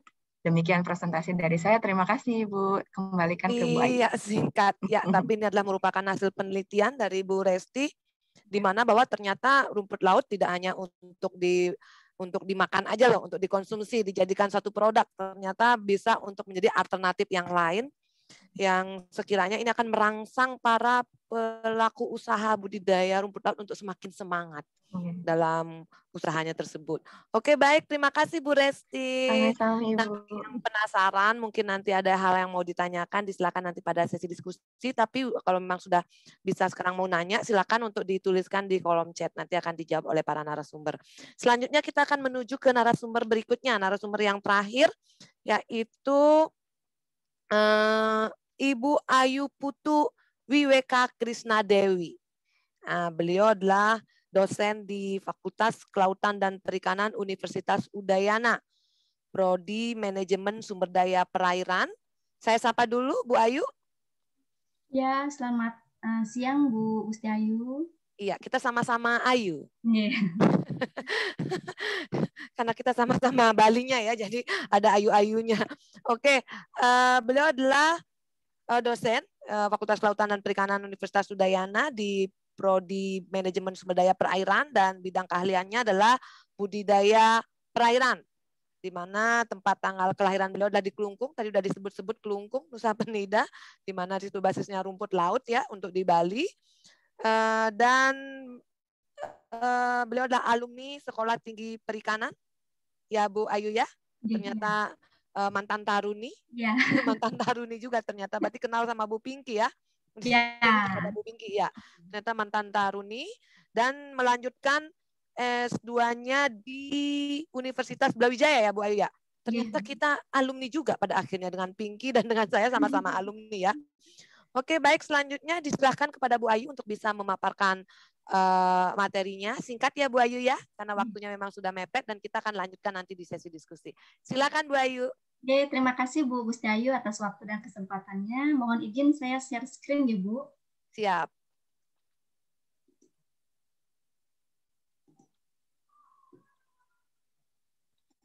Apakah sudah terlihat ya Bu? Sudah Mbak. Baik, terima kasih atas waktu dan kesempatannya. Pada kesempatan ini kita akan berdiskusi tentang rumput laut. Jadi topik yang saya angkat pada kesempatan ini adalah peningkatan budidaya rumput laut sebagai upaya menstabilkan ekonomi di era pandemi. Ya, jadi yang sudah dibahas oleh narasumber-narasumber sebelumnya yang memang budidaya rumput laut itu mempunyai potensi yang besar dikembangkan sebagai atau untuk mengisi kekosongan perekonomian yang tadinya didominasi oleh sektor pariwisata. Beberapa poin yang akan saya bahas pada kesempatan ini yaitu mungkin kita akan berbicara terlebih dahulu tentang rumput laut ya, secara umum rumput laut, dalam hal ini tentang jenis-jenisnya. Mungkin tadi sudah banyak dibahas juga. Kemudian ada keunggulan budidaya rumput laut gitu. Kemudian ada potensi budidaya rumput laut. Selanjutnya ada kendala dan inovasi. Nah, secara umum mungkin kita semua sudah tahu. Jadi ada 3 kelompok besar rumput laut ya, yang saat ini sudah banyak dikembangkan dan dimanfaatkan ya, yaitu dari kelompok alga coklat, alga merah, dan alga hijau. Nah, dari ketiga jenis alga ini memang dari kelompok alga merah yang paling banyak dikembangkan dan dibudidayakan. Nah, itu ada jenis Echuma cottoni, ada Spinosum, ada Halimenia dulphile. Nah, ini untuk ketiga jenis alga merah ini sudah bisa dikembangkan, dibudidayakan.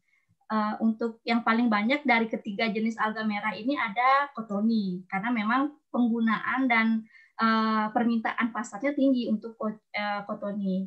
Kemudian ada Gracilaria sp ya, yang ini banyak dibudidayakan di tambak ya, karena memang membutuhkan salinitas yang sedang, jadi dalam kondisi perairan payau. Dan yang terakhir itu ada Caulerpa racemosa ya, ini dari golongan alga hijau. Nah, ini yang sering disebut dengan anggur laut, yang saat ini memang jadi komoditas yang paling dibicarakan itu ya, terutama kalau ini dibudidayakan di Bali bagian utara. Nah, ini kemudian mungkin singkat saja manfaat rumput laut. Tentunya rumput laut ini pasti menghasilkan devisa negara, karena memang rumput laut ini diekspor, merupakan komoditas andalan perikanan yang diekspor, sehingga tentunya akan menghasilkan devisa negara. Selain itu, rumput laut dapat dijadikan bahan baku industri, kemudian bahan pangan, obat-obatan, yang seperti sudah disampaikan sebelum-sebelumnya juga.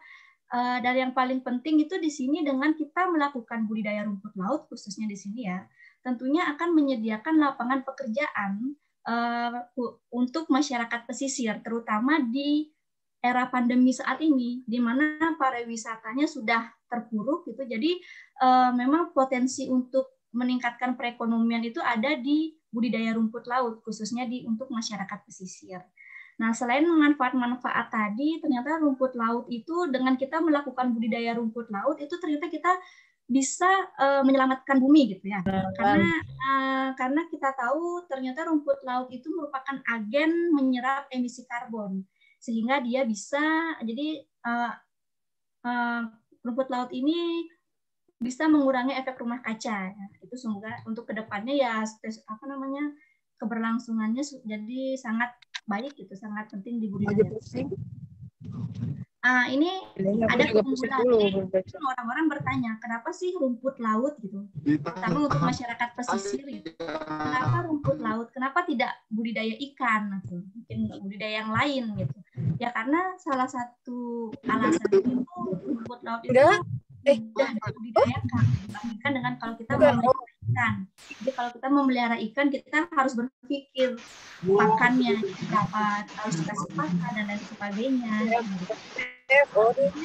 Nah, untuk jangka panjangnya, budidaya rumput laut ini memiliki kemungkinan atau potensi yang sangat besar untuk menyambungkan dengan kegiatan pariwisata. Jadi nanti larinya mungkin bisa ke arah ekowisata. Jadi beberapa dari hasil penelitian saya, khususnya saya penelitian objeknya itu di gue bilang mau kemana? Mau ke Pak kalau yang Pandawa. Gitu. Jadi pihak Pandawa itu memang sedang mengarah ke ekowisata. Jadi budidaya rumput laut ini memang akan dikembangkan sebagai salah satu objek di sana. Gitu. Jadi memang memiliki potensi yang untuk dikembangkan. Nah, ini adalah potensinya ya. Jadi dari tadi kita berbicara tentang rumput laut, budidaya rumput laut. Itu ya seperti yang disampaikan oleh Prof. Arkade tadi ya, memang karena beliau fokus di rumput laut juga gitu. di Nusa Lembongan, kalau saya itu di Pantai Pandawa, kalau fokus penelitian saya. Nah, terakhir dari beberapa hasil penelitian saya dan tim itu, memang ternyata kami mendapatkan bahwa kualitas perairan di Pulau Bali, khususnya di perairan Tenggara dan Selatan itu masih cocok dan optimal untuk pertumbuhan rumput laut. Jadi beberapa tempat yang telah kami lakukan penelitian itu ada di perairan Pantai Pandawa, perairan Pantai Geger, perairan Nusa Lembongan, dan perairan Nusa Penida. Dan tidak kalah pentingnya lagi, jadi potensi yang bisa dikembangkan itu dari SDM-nya, yaitu dari minat, dan kondisinya adalah minat dari pembudidaya. Jadi setelah kami melakukan survei, jadi wawancara ke beberapa pembudidaya kelompok gitu, masyarakat pesisir, ternyata sebagian besar dari mereka itu masih menginginkan atau masih berminat melakukan budidaya rumput laut. Nah, ini terbukti dari hasil yang telah kami dapat ya, dari wawancara dan survei yang telah kami lakukan. Untuk di Pantai Pandawa itu ada satu kelompok pembudidaya. Namun memang sampai saat ini masih belum ada kegiatan budidaya. Karena seperti yang dikatakan Prof. Atana tadi, memulainya itu mereka masih sulit gitu. Jadi memulainya itu mereka masih bingung terkait dengan modal dan lain sebagainya. Padahal kalau dilihat dari manajemen dari Pantai Pandawa itu, mereka sudah memiliki program-program kerja sebenarnya ke arah budidaya gitu. Kemudian di Pantai Geger. Nah, di Pantai Geger itu ada satu kelompok, namun sampai saat ini mereka masih dalam tahap uji coba. Jadi budidayanya sudah mulai dilakukan, tapi masih dalam perorangan. Yang terutamanya lagi di situ pionirnya itu adalah Pak Simbik di situ. Dan kebetulan beliau memang ada merupakan sebagai pengepul juga, sebagai pengepul rumput laut. Jadi beliau mulai mengembangkan lagi budidaya rumput laut khususnya di Pantai Geger. Selanjutnya di Nusa Lembongan yang seperti dikatakan Prof. Atano tadi, memang potensinya sangat besar di sana. Jadi terakhir yang kami dapatkan data di situ ada 2 kelompok yang sudah aktif sampai saat ini. Jadi pionir, tokohnya di sana itu ada 2 orang, yaitu Bapak Ujana dan Bapak Suwarbawu. Jadi mereka memang sudah mulai. Jadi kalau kita sekarang ke Nusa Lembongan, kita sudah bisa melihat budidaya rumput laut lagi di sana. Nah, namun bulan-bulan kemarin, yaitu mulai dari bulan Maret, April, Mei, itu budidaya rumput laut off di Nusa Lembongan, karena memang seperti yang dikatakan Prof. Atana juga, bulan-bulan itu adalah bulan-bulan yang sulit untuk menanam rumput laut. Ya, gitu. Jadi memang mereka lebih memilih untuk tidak menanam, karena memang pasti hasilnya tidak bagus. Jadi setelah ditanam itu langsung rontok rumput lautnya. Nah, kemudian yang terakhir yang membuat kami terkejut gitu ya, kagum juga di Nusa Penida. Ternyata di Nusa Penida ini antusiasme untuk masyarakat melakukan budidaya sangat tinggi gitu. Ini kami melakukan survei di Desa Suwane, cuma 1 desa, tapi ternyata ada 12 kelompok yang berkomitmen untuk mau meningkatkan atau membangkitkan lagi usaha budidaya rumput laut.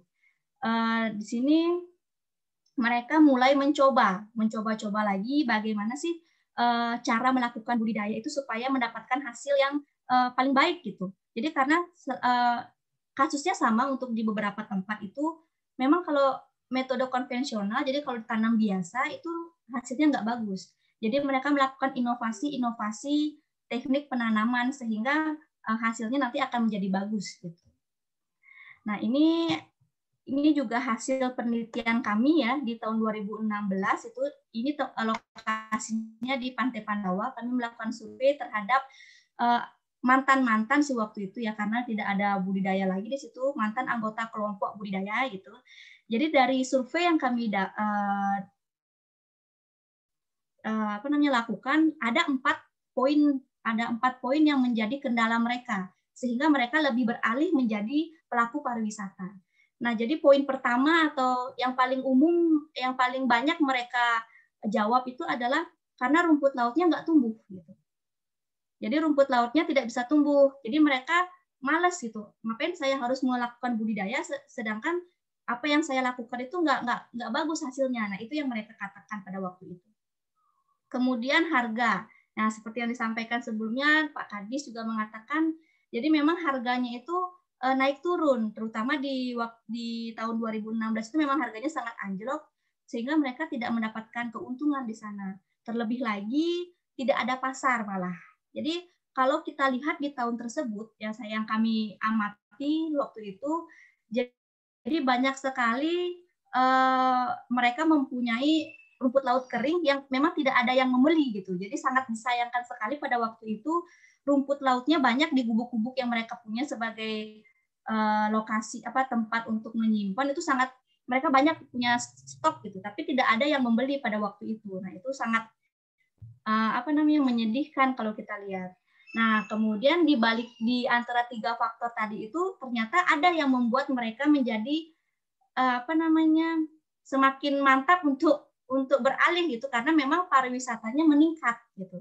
Jadi kegiatan pariwisata meningkat, jadi mereka memiliki alternatif mencari pendapatan gitu. Jadi pendapatan mereka di budidaya itu sudah menurun, kemudian mereka berpikir, oh ternyata dengan kami melakukan pariwisata, kami mendapatkan uang yang jauh lebih banyak dibandingkan kalau kami melakukan budidaya rumput laut dengan kondisi yang saat ini, seperti itu pada waktu itu. Nah, kemudian tahun berikutnya kami melakukan penelitian juga terkait dengan kami ingin mengetahui sebenarnya apa sih faktor yang menyebabkan rumput laut itu tidak tumbuh. Ini masih fokusnya di Pantai Pandawa.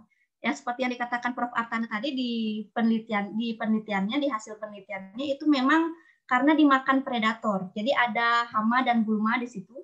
Kalau di sini, kalau di Pandawa itu rumput laut benangnya tidak ada, tapi di sini sebagian besar karena dimakan predator. Nah, itu kami lihat dari memang penelitian yang kami lakukan. Selanjutnya itu muncullah ide gitu, inovasi apa sih sebenarnya yang bisa kita lakukan supaya rumput laut ini bisa tumbuh lagi gitu. Untuk menjawab pertanyaan-pertanyaan pembudidaya yang memang masih memiliki keinginan untuk melakukan budidaya rumput laut gitu. Nah, kami berpikir bagaimana kalau kita menggunakan kantong jaring gitu. Sebenarnya penggunaan kantong jaring ini memang sudah banyak dilakukan. Dan ini pertama kali inovatornya itu adalah Bapak Cahyadi dari Balitbang KP itu. Namun penggunaan kantong jaring di beberapa lokasi ya, seperti yang dikatakan Prof. Artana, memang memiliki banyak kendala.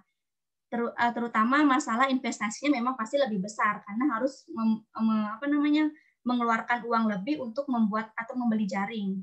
Kemudian di beberapa daerah juga karena perairannya yang mungkin tidak kekeruhannya tinggi, jadi kantongnya cepat rusak, cepat kotor sehingga rumput lautnya malah nggak tumbuh dengan baik gitu. Nah, namun penggunaan kantong jaring di Bali di sini penelitian ini ada di Pandawa dan di Nusa Penida. Nah, itu ternyata hasilnya sangat bagus.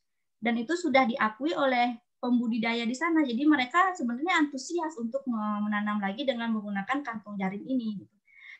Nah, ini kita lihat dari pertumbuhannya ya, dari beratnya. Ini di tahun 2018 kami melakukan penelitian, itu kita bisa lihat perbedaannya. Jadi kalau kita menanam tanpa kantong dengan menggunakan kantong, hasilnya sangat beda jauh dengan berat bibit yang sama.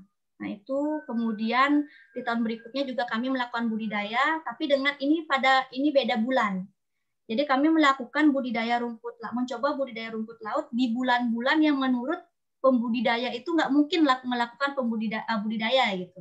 Jadi kalau yang 2019 ini kami melakukan di akhir tahun, jadi Desember Januari itu kami melakukan, ternyata memang masih mendapatkan hasil yang bagus gitu. Nah, terakhir di bulan Maret kemarin ya, bulan Maret ini mahasiswa kami ya yang masuk dalam tim riset itu payung riset kami, jadi melakukan budidaya. Jadi memang di UNUT itu kami meng-hire mahasiswa, jadi siapa yang mau ikut di payung riset, jadi kita akan memberikan dana riset tapi masuk di sesuai dengan payung riset itu kita akan memberikan mereka dana untuk penelitian itu. Izin Bu Ayu. Nah, ini ya. Mohon maaf, saya menyela sebentar. Oh, nggih Pak, silakan. Saya mohon izin ya, mohon maaf sekali ini karena saya harus melanjutkan rapat di Badan Riset Oke, enten nggih. Siap Pak Kadis, Siap. siap. Mohon pamit ya. Siap Pak Kadis. Terima kasih banyak Pak Kadis. Saya udah Mudah-mudahan sharingnya. nanti kita bisa bertemu di lain kesempatan dan bisa berbicara lebih banyak. Siap Pak Kadis. Terima kasih ya, banyak Pak Kadis. Iya. Selamat siang. Om Swastiastu. Ya. Baik Bu Gustiayu, saya lanjutkan ya. Nah ini jadi kalau ini sih penelitiannya tentang bobot tentang penggunaan berat bibit yang berbeda. Nah ini dilakukan di bulan Maret. Jadi penelitian di bulan Maret sampai April, dan yang dikatakan oleh pembudidaya itu di bulan Maret April itu nggak mungkin melakukan budidaya karena kondisi perairan memang tidak memungkinkan gitu. Tapi ternyata dengan penggunaan kantong itu bisa gitu loh. Mereka rumput lautnya bisa tumbuh dengan baik gitu. Nah, ini adalah beberapa kantong. Ini udah ada modifikasi. Jadi pertama awal sampai yang sekarang itu sudah ada modifikasi. Modifikasi ini kami lakukan berdasarkan masukan dari pembudidaya karena mengingat bagaimana sih efektivitas bagaimana kita bisa membuat kantong yang penggunaannya efektif dilakukan. Jadi nggak ribet. Nah, kemudian itu ada terakhir itu tadi mungkin sudah sempat disinggung juga tentang penanganan pasca panen. Kalau untuk saat ini biasanya pengepul-pengepul tidak mengambil rumput laut kering lagi terkait dengan mungkin mereka melihat kualitas tadi yang seperti dikatakan oleh Bu Marta itu ya. Jadi mereka sekarang kalau pengepul saat ini mengambilnya basah, jadi mereka yang akan mengeringkan sendiri. Mungkin itu akan lebih jauh meningkatkan kualitas rumput laut kering. Hasilnya tadi mungkin kerajinannya. Nah, namun demikian sangat diharapkan gitu jika masyarakat pesisir itu bisa membuat produk olahan seperti disampaikan oleh Prof. Katana tadi.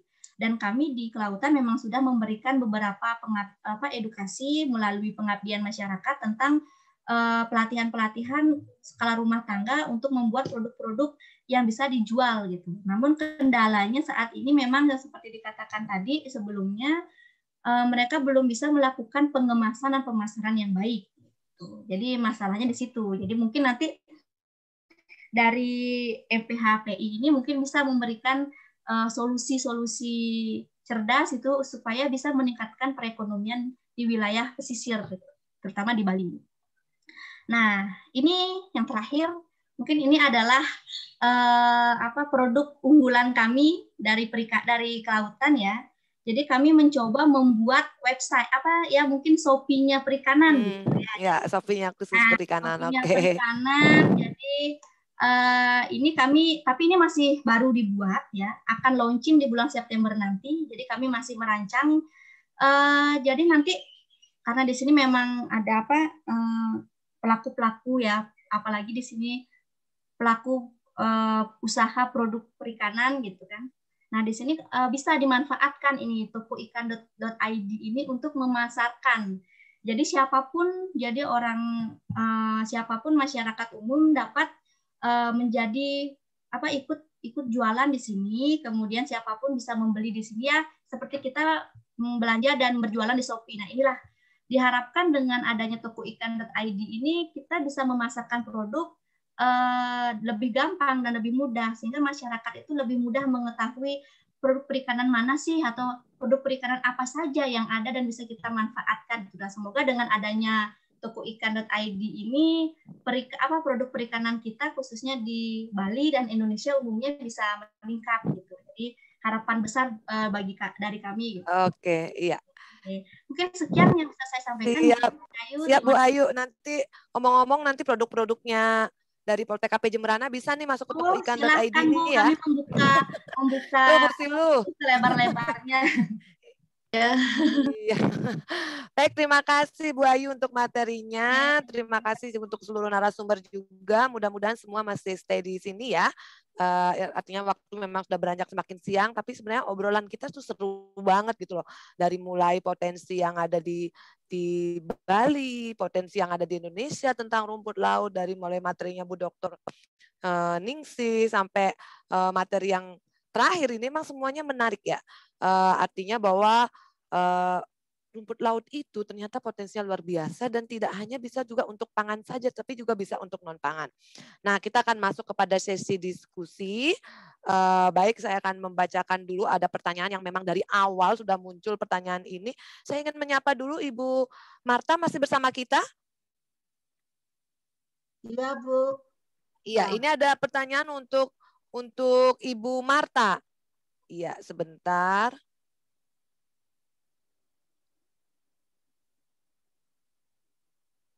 Ya, ini sudah ada pertanyaan buat Bu Marta. Ini udah dari tadi, dari pukul baru memulai tadi, habis Bu Marta memberikan materinya udah bertanya. Ini dari Ibu Verly Dotulong. Masih bersama kita di sini, Bu Verly? Ibu Verly, selamat siang. Masih Bu. Oh, masih ya. Ini menanyakan faktor apa yang menyebabkan rendemen dan kekuatan gel dari keragenan rumput laut dari Bali sekarang ini sangat bagus? Itu apa sih yang membuat kekuatan gel dari keraginan rumput laut dari Bali ini sekarang sangat bagus? Silakan mungkin langsung aja Bu Marta. Oke. Selamat siang Bu Verly. Kalau saya lihat akhir-akhir ini rumput laut dari Bali itu pada waktu saya proses itu dia sangat elastis dan juga hasilnya itu viskositasnya itu tinggi. Ini disebabkan biasanya dari umur panennya. Karena pada waktu saya lihat secara fisik itu dia rumput lautnya itu panjang-panjang, nggak pendek-pendek ya. Biasanya itu kecil-kecil, tapi ini lumayan besar. Memang masih kalah dengan Maluku, tapi dia itu pada saat saya proses, gelnya itu kekuatannya itu tinggi. Jadi pada waktu saya lakukan filtrasi itu dia juga sepertinya kalau elastis itu susah sekali untuk diproses. Jadi kalau saya lihat umur panennya yang menyebabkan hasil kualitasnya tinggi, Bu. Umur panen tuh, Bu. Mudah-mudahan Ibu Terima kasih, Bu. Iya. Mungkin bisa saya tambahkan, kalau kita amati dari beberapa kali percobaan saya, kalau umur panennya dia itu di bawah 45 hari, itu dia kualitasnya itu lebih rendah. Contohnya pada waktu sebelum pandemi tahun 2020 itu saya dapat rumput laut dari Bali. Kualitasnya itu jelek. Jadi dia itu gel strength-nya terlalu press ya dengan yang saya inginkan. Terus rendemennya itu hanya ada 17, malah yang dari Nusa Lembongan itu cuma 14%. Dan ini juga saya mau sampaikan juga dari 3 daerah Bali, saya dapatkan rumput laut dari Nusa Penida, Nusa Lembongan, sama Kuto. Yang paling bagus itu dari Nusa Penida. Warnanya rumput lautnya itu coklat, dan hasilnya pada saat saya proses, itu tepungnya itu warnanya bisa putih, Bu. Tapi kalau dari Nusa Lembongan, itu rumput lautnya itu warnanya hijau kehitaman. Pada saat saya proses, hasil tepung saya itu warnanya itu kekuningan. Nah, kalau yang dari Kuto, karena saya cuma dapat 1 kali ya, itu gel strength-nya masih di bawah dari Nusa Lembongan maupun dari Nusa Penida. Itu yang saya amati dan saya evaluasi dari 3 daerah itu, Bu. Siap. Terima kasih Bu Marta, Bu Verly. Mudah-mudahan bisa terjawab ya pertanyaannya. Iya, Bu. Ya, iya, ini selanjutnya ada sepertinya ini bisa dijawab oleh Prof Artana ya.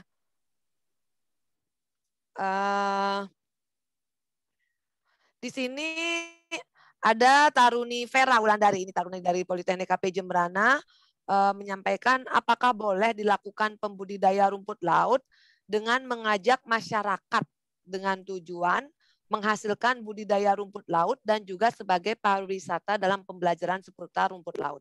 Jadi kayak ekowisata begitu, tetapi lebih kepada bagaimana tentang rumput laut ini, seputaran tentang rumput laut. Nah, apakah kira-kira memungkinkan nggak untuk dilakukan kegiatan, artinya atau ada kegiatan ataupun ada wadah untuk ekowisata budidaya rumput laut? Jadi masyarakat diajak berwisata, misalnya wisata seperti wisata mangrove lah, seperti wisata mangrove seperti itu, tapi ini lebih kepada bagaimana memberikan edukasi sekaligus bisa berwisata tentang pariwisata tentang rumput laut ini. Mungkin bisa dijawab oleh Prof. Artana dan juga Bu Ayu. Silakan Prof. Artana dulu Bu untuk menjawab ini. Baik, terima kasih Bu Ayu. Jadi jelas suaranya? Jelas ya? Jelas, baik, Prof. Baik. Jadi waktu di Lembongan kita juga sempat berpikir waktu itu ya, combining antara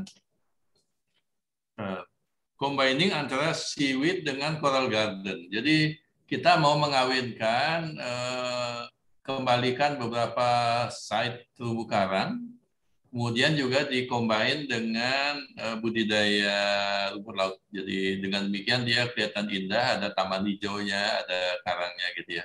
Jadi dia harmonis. Nah waktu itu coral gardennya, budidaya karangnya dikombin dengan menenggelamkan patung segala macam di Lembongan sudah dimulai. Tapi saya nggak tahu berlanjut apa enggak. Nah, belakangan ternyata dari Menko Maritim itu sudah membuat Indonesian ICRG, Indonesian Coral Garden, yang luasnya sampai 80 hektar, ada di 5 lokasi pemutaran, Sanur, Nusa Dua, sama Serangan, dan juga Pantai Pendawa, kalau ada 5. Jadi intinya itu bisa kita rancang. Kalau mahasiswa tertarik dengan itu, tentu kita join sama kelompok-kelompok ya.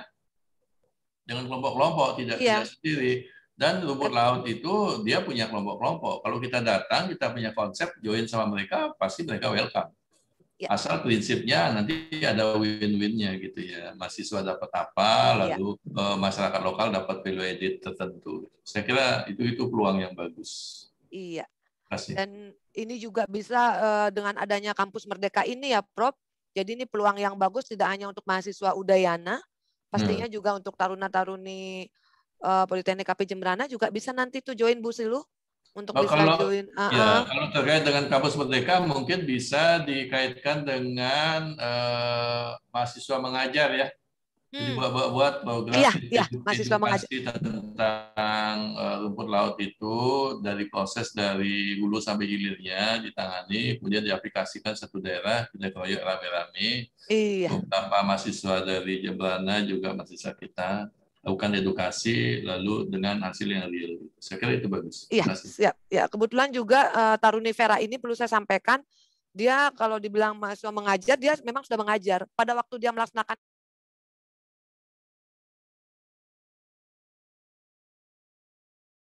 kerja praktek itu mengajarkan bagaimana dengan K3, bagaimana sanitasi dan higiennya seperti itu. Jadi memang dia sudah bisa untuk sebagai program mahasiswa mengajar. Ini sangat bagus Bu Silu untuk kita nanti bisa ambil untuk kerjasama untuk hal tersebut gitu ya Bu Silu ya.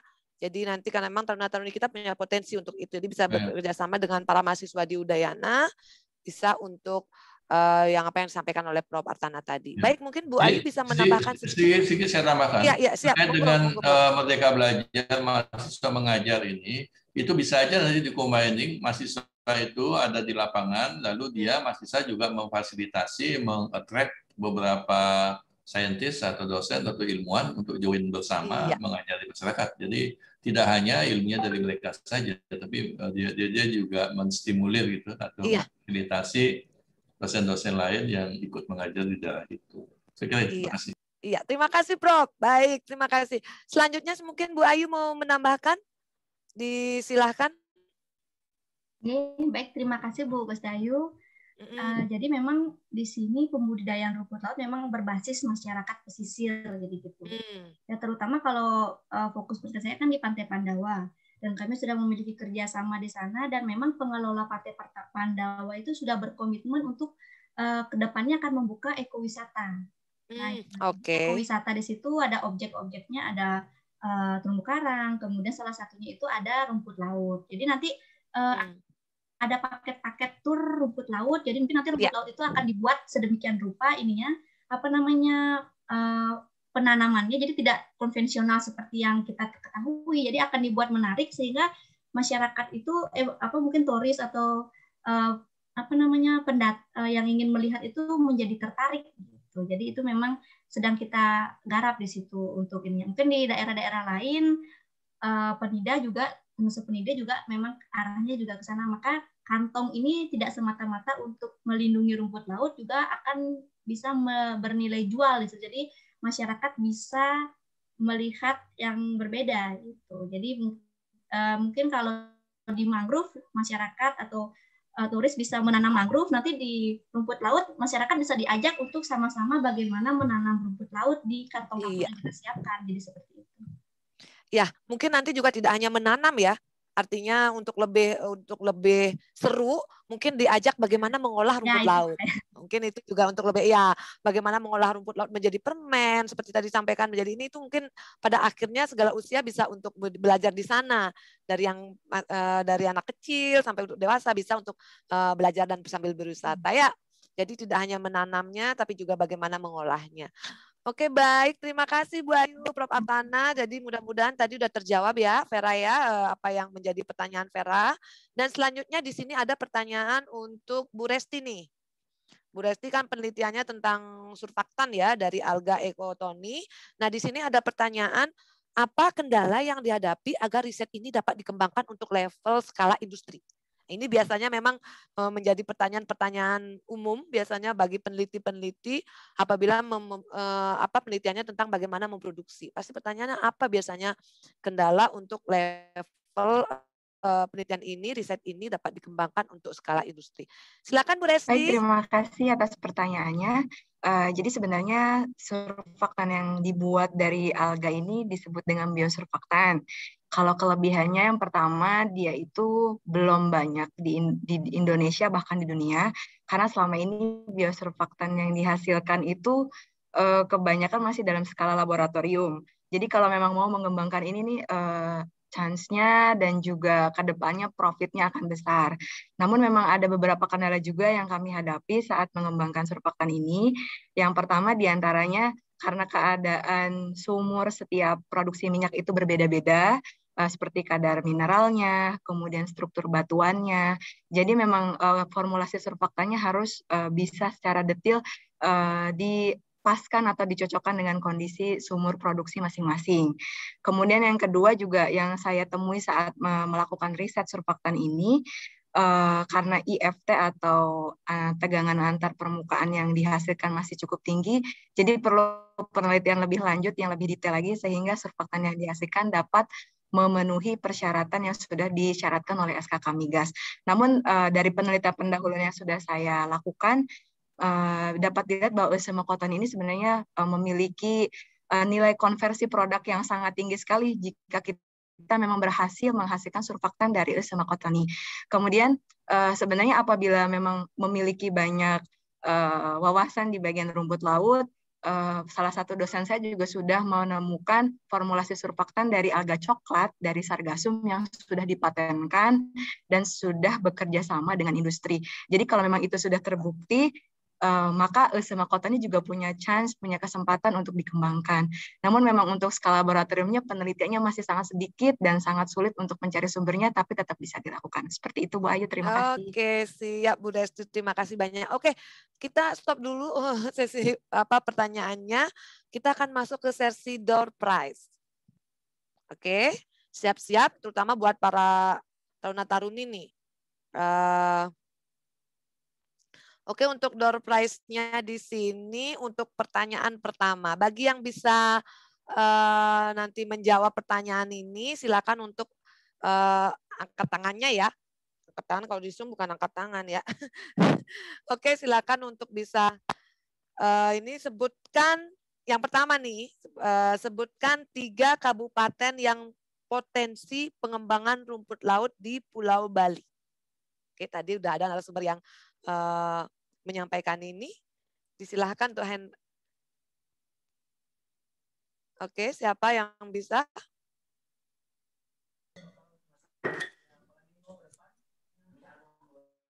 Ada yang bisa?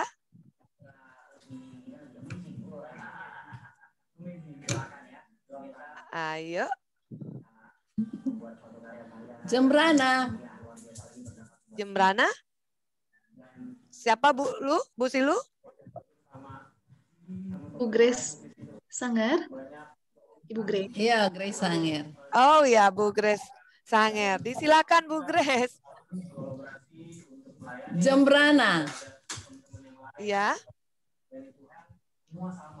Sebutkan 3 kabupaten yang potensi pengembangan rumput lautnya di Pulau Bali. Jembrana, Ubud, tidak tahu lagi. Saya boleh jawab? Masih keliru, Bu. Saya boleh jawab? Oke. Cahayu. Siapa? Saya boleh jawab? Minta tolong untuk dibantu sayanya Bu Ibu. Silu dan Bu Pinky, siapa yang di sini yang bisa untuk menjawab. Bisa tolong dilihatin sayanya. Siap, Bu. Ibu Grace masih salah ya? Iya, enggak apa-apa. Oke, tidak ada yang bisa menjawab. Oh, kalau narasumber janganlah. Ini Taruna tidak ada? Atau audiens Taruna tidak ada? Yang untuk menjawab tadi kan udah disebutkan tuh ada Nusa Lembongan di mana? Mana aja, Mbak? Di mana aja, Mbak? Oke, lewat ya. Pertanyaan pertama lewat Bu Silu. Pertanyaan pertama, ini sebenarnya kabupaten yang ada di Bali itu yang untuk potensi pengembangan rumput lautnya tuh ada di Buleleng, Badung, dan Kelungkung. Oke, baik. Selanjutnya untuk pertanyaan yang kedua. Mudah-mudahan ini para taruni Vera biasanya nih yang rajin menyimak nih. Rumput laut dapat dijadikan sebagai kerajinan yang berfungsi untuk apa? Stabil. Ya, siapa itu yang tadi kedengaran menjawab? Penstabil. Ibu Penstabil. Iya, penstabil. Ada lagi? Emulsi. Iya. Selain itu satu lagi. Satu lagi. Penstabil benar, pengemulsi benar, tapi sudah 2 menjawab itu sebenarnya sudah cukup Bu Silu. Jadi Bu Verly ini mendapatkan door prize. Nanti bisa untuk dihubungi sama panitia ya, sama Bu Silu. Untuk selanjutnya, untuk hadiahnya, untuk door prize-nya. Ya, Oke. Iya, selanjutnya. Nih, tadi juga udah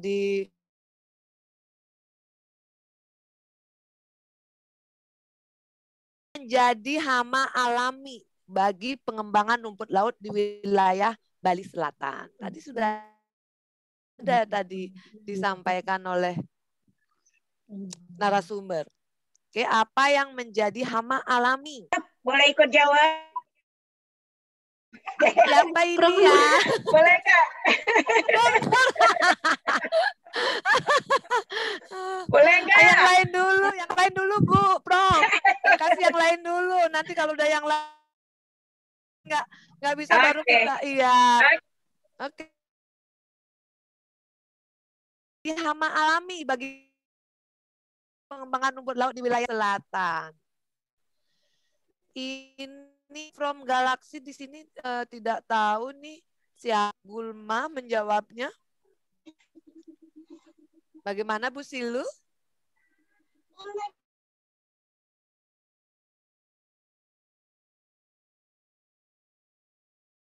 Baronang.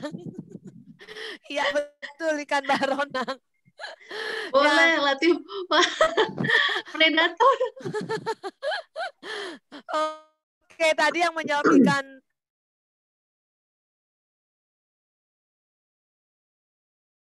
apa? Pak Laode ya? Iya, Pak Laode dari tadi di kolom chat Pak Laode juga sudah aktif memberikan saran, memberikan masukan dan juga memberikan ide-ide tadi di Pak Laode. Makasih Pak. Makasih Pak. Ini Pak kan ya? Halo Pak, bisa sepertinya Pak Laode saya kasih kesempatan untuk bisa perkenalkan diri.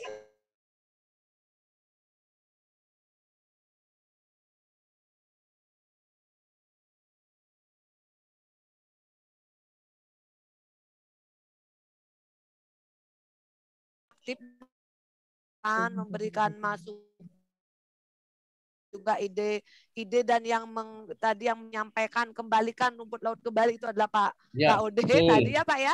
Terima kasih banyak untuk ikut sertanya dan untuk semangatnya hari ini dari awal sampai akhir dan banyak memberikan ide-ide masukan-masukan juga tadi melalui kolom chat dan ternyata Bapak hari ini mendapatkan door prize dari panitia. Iya. Terima kasih Bu Norma sudah hadir yaitu dari Pusat Pendidikan Kelautan dan Perikanan sudah sama-sama mengikuti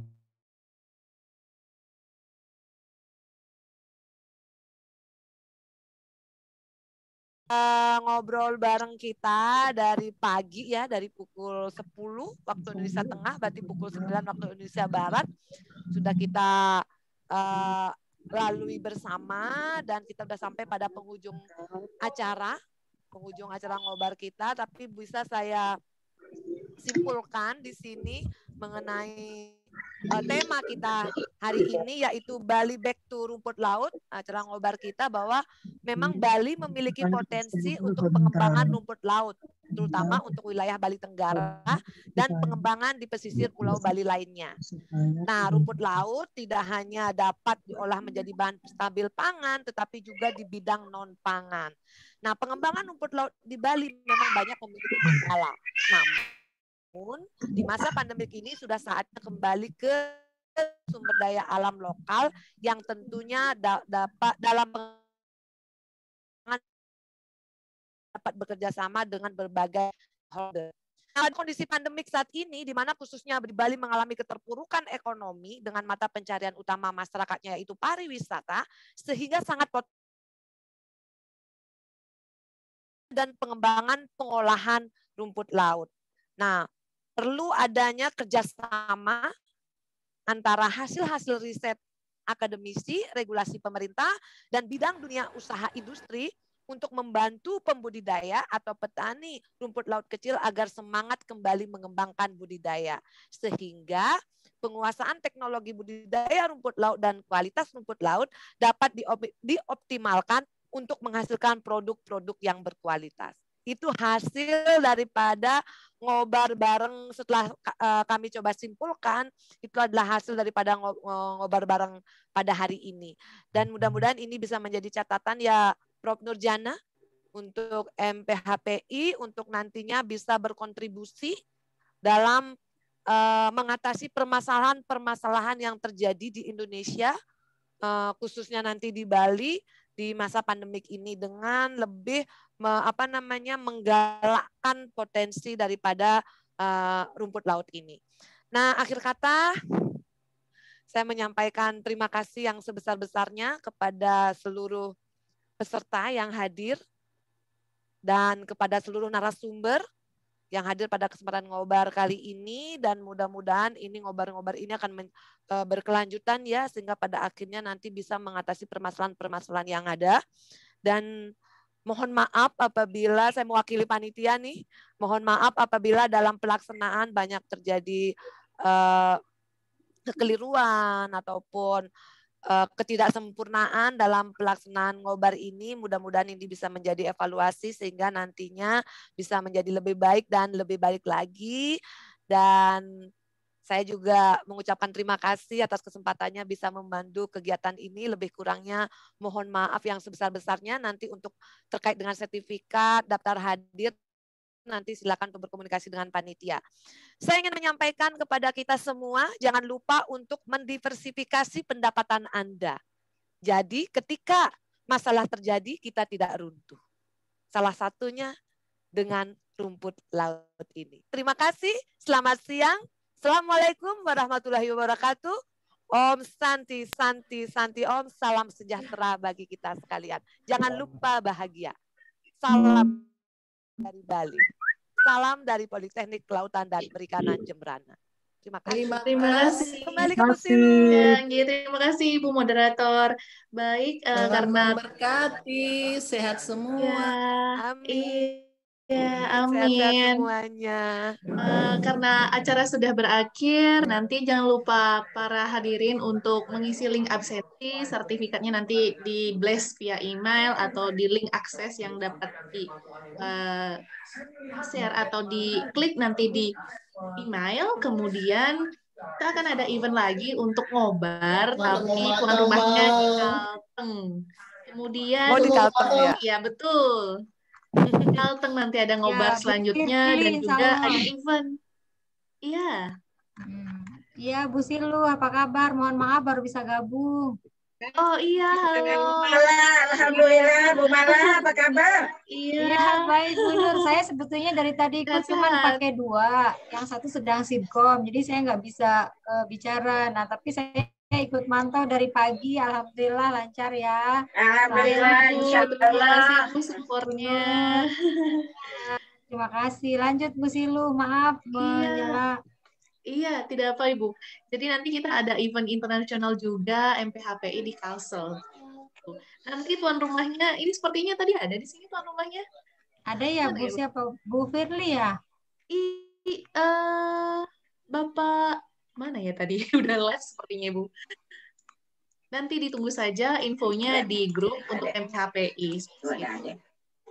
Saya dari panitia mohon maaf jika terdapat kesalahan. Halo, Adik. Prof Nur. Selamat ya Silu, pengantin baru. Aduh, senangnya. Sehat selalu ya, bahagia ya. Senang. Aduh. Iya, ini baru seminggu loh pengantin baru ini. Subhanallah.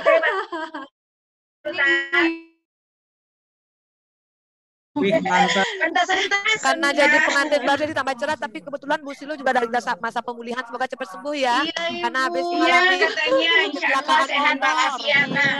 kecelakaan motor, jadi honeymoonnya jadi tertunda. Tapi mudah-mudahan nanti honeymoon di Nusa Lembongan ya, sambil menanam rumput laut. Boleh. Nanti diintegrasikan. Wisatanya dengan budidayanya diintegrasikan. Iya, diintegrasikan. Honeymoon, wisata, budidaya, pengolahan, inovasi, komersialisasi dan hilirisasi. Iya. Langsung outputnya ada Bu. Iya. Betul, ada outputnya nanti. Ibu. Iya, kangen sama Mbak Siluh nih, lama banget pernah ketemu ya. Iya, udah berapa tahun? Aku jadi pengen deh, indah sekali ya itu ditampilkan. Mari kita ke sana, ngobarnya di situ aja kali ya. Insya Allah ya, semoga cepat ya. Semoga jadi nanti WFH-nya dari Bali ya Bu ya? Iya, kan memang work from Bali. Iya benar ya. Ke Bali. Jadi ayo kita ke Bali. Kembalikan rumput laut ke Bali. Betul itu. Justru ini luar biasa hikmahnya ini. Semoga ya. Semoga Bu, Prof. Oke, terima kasih. Ya, Prof. Jaga kesehatan ya, Prof. Semuanya juga jaga kesehatan. Semoga kita semua dalam. Ya. Salam sehat dari Palu. Iya, terima kasih. Salam. Ayo Palu next-nya. Ayo Palu habis dari Semarang. Iya. Ya, Lu kapan kita S3, Mbak? Ini Rena. Iya, Ibu.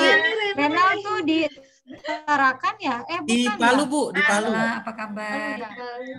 Bu Frontea, saya hafal suaranya. Oh ya, Bu Frontea.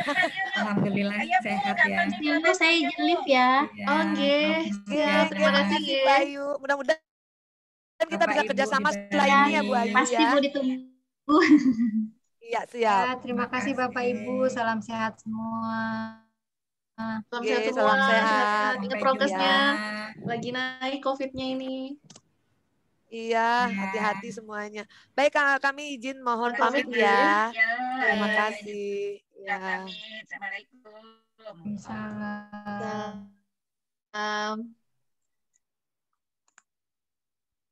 Mbak Amanda, saya tutup ya. Mbak Amanda. Ya, Ibu. Mbak Amanda. Ya, terima kasih Bu. Saya tutup ya. Ya, terima kasih. Iya.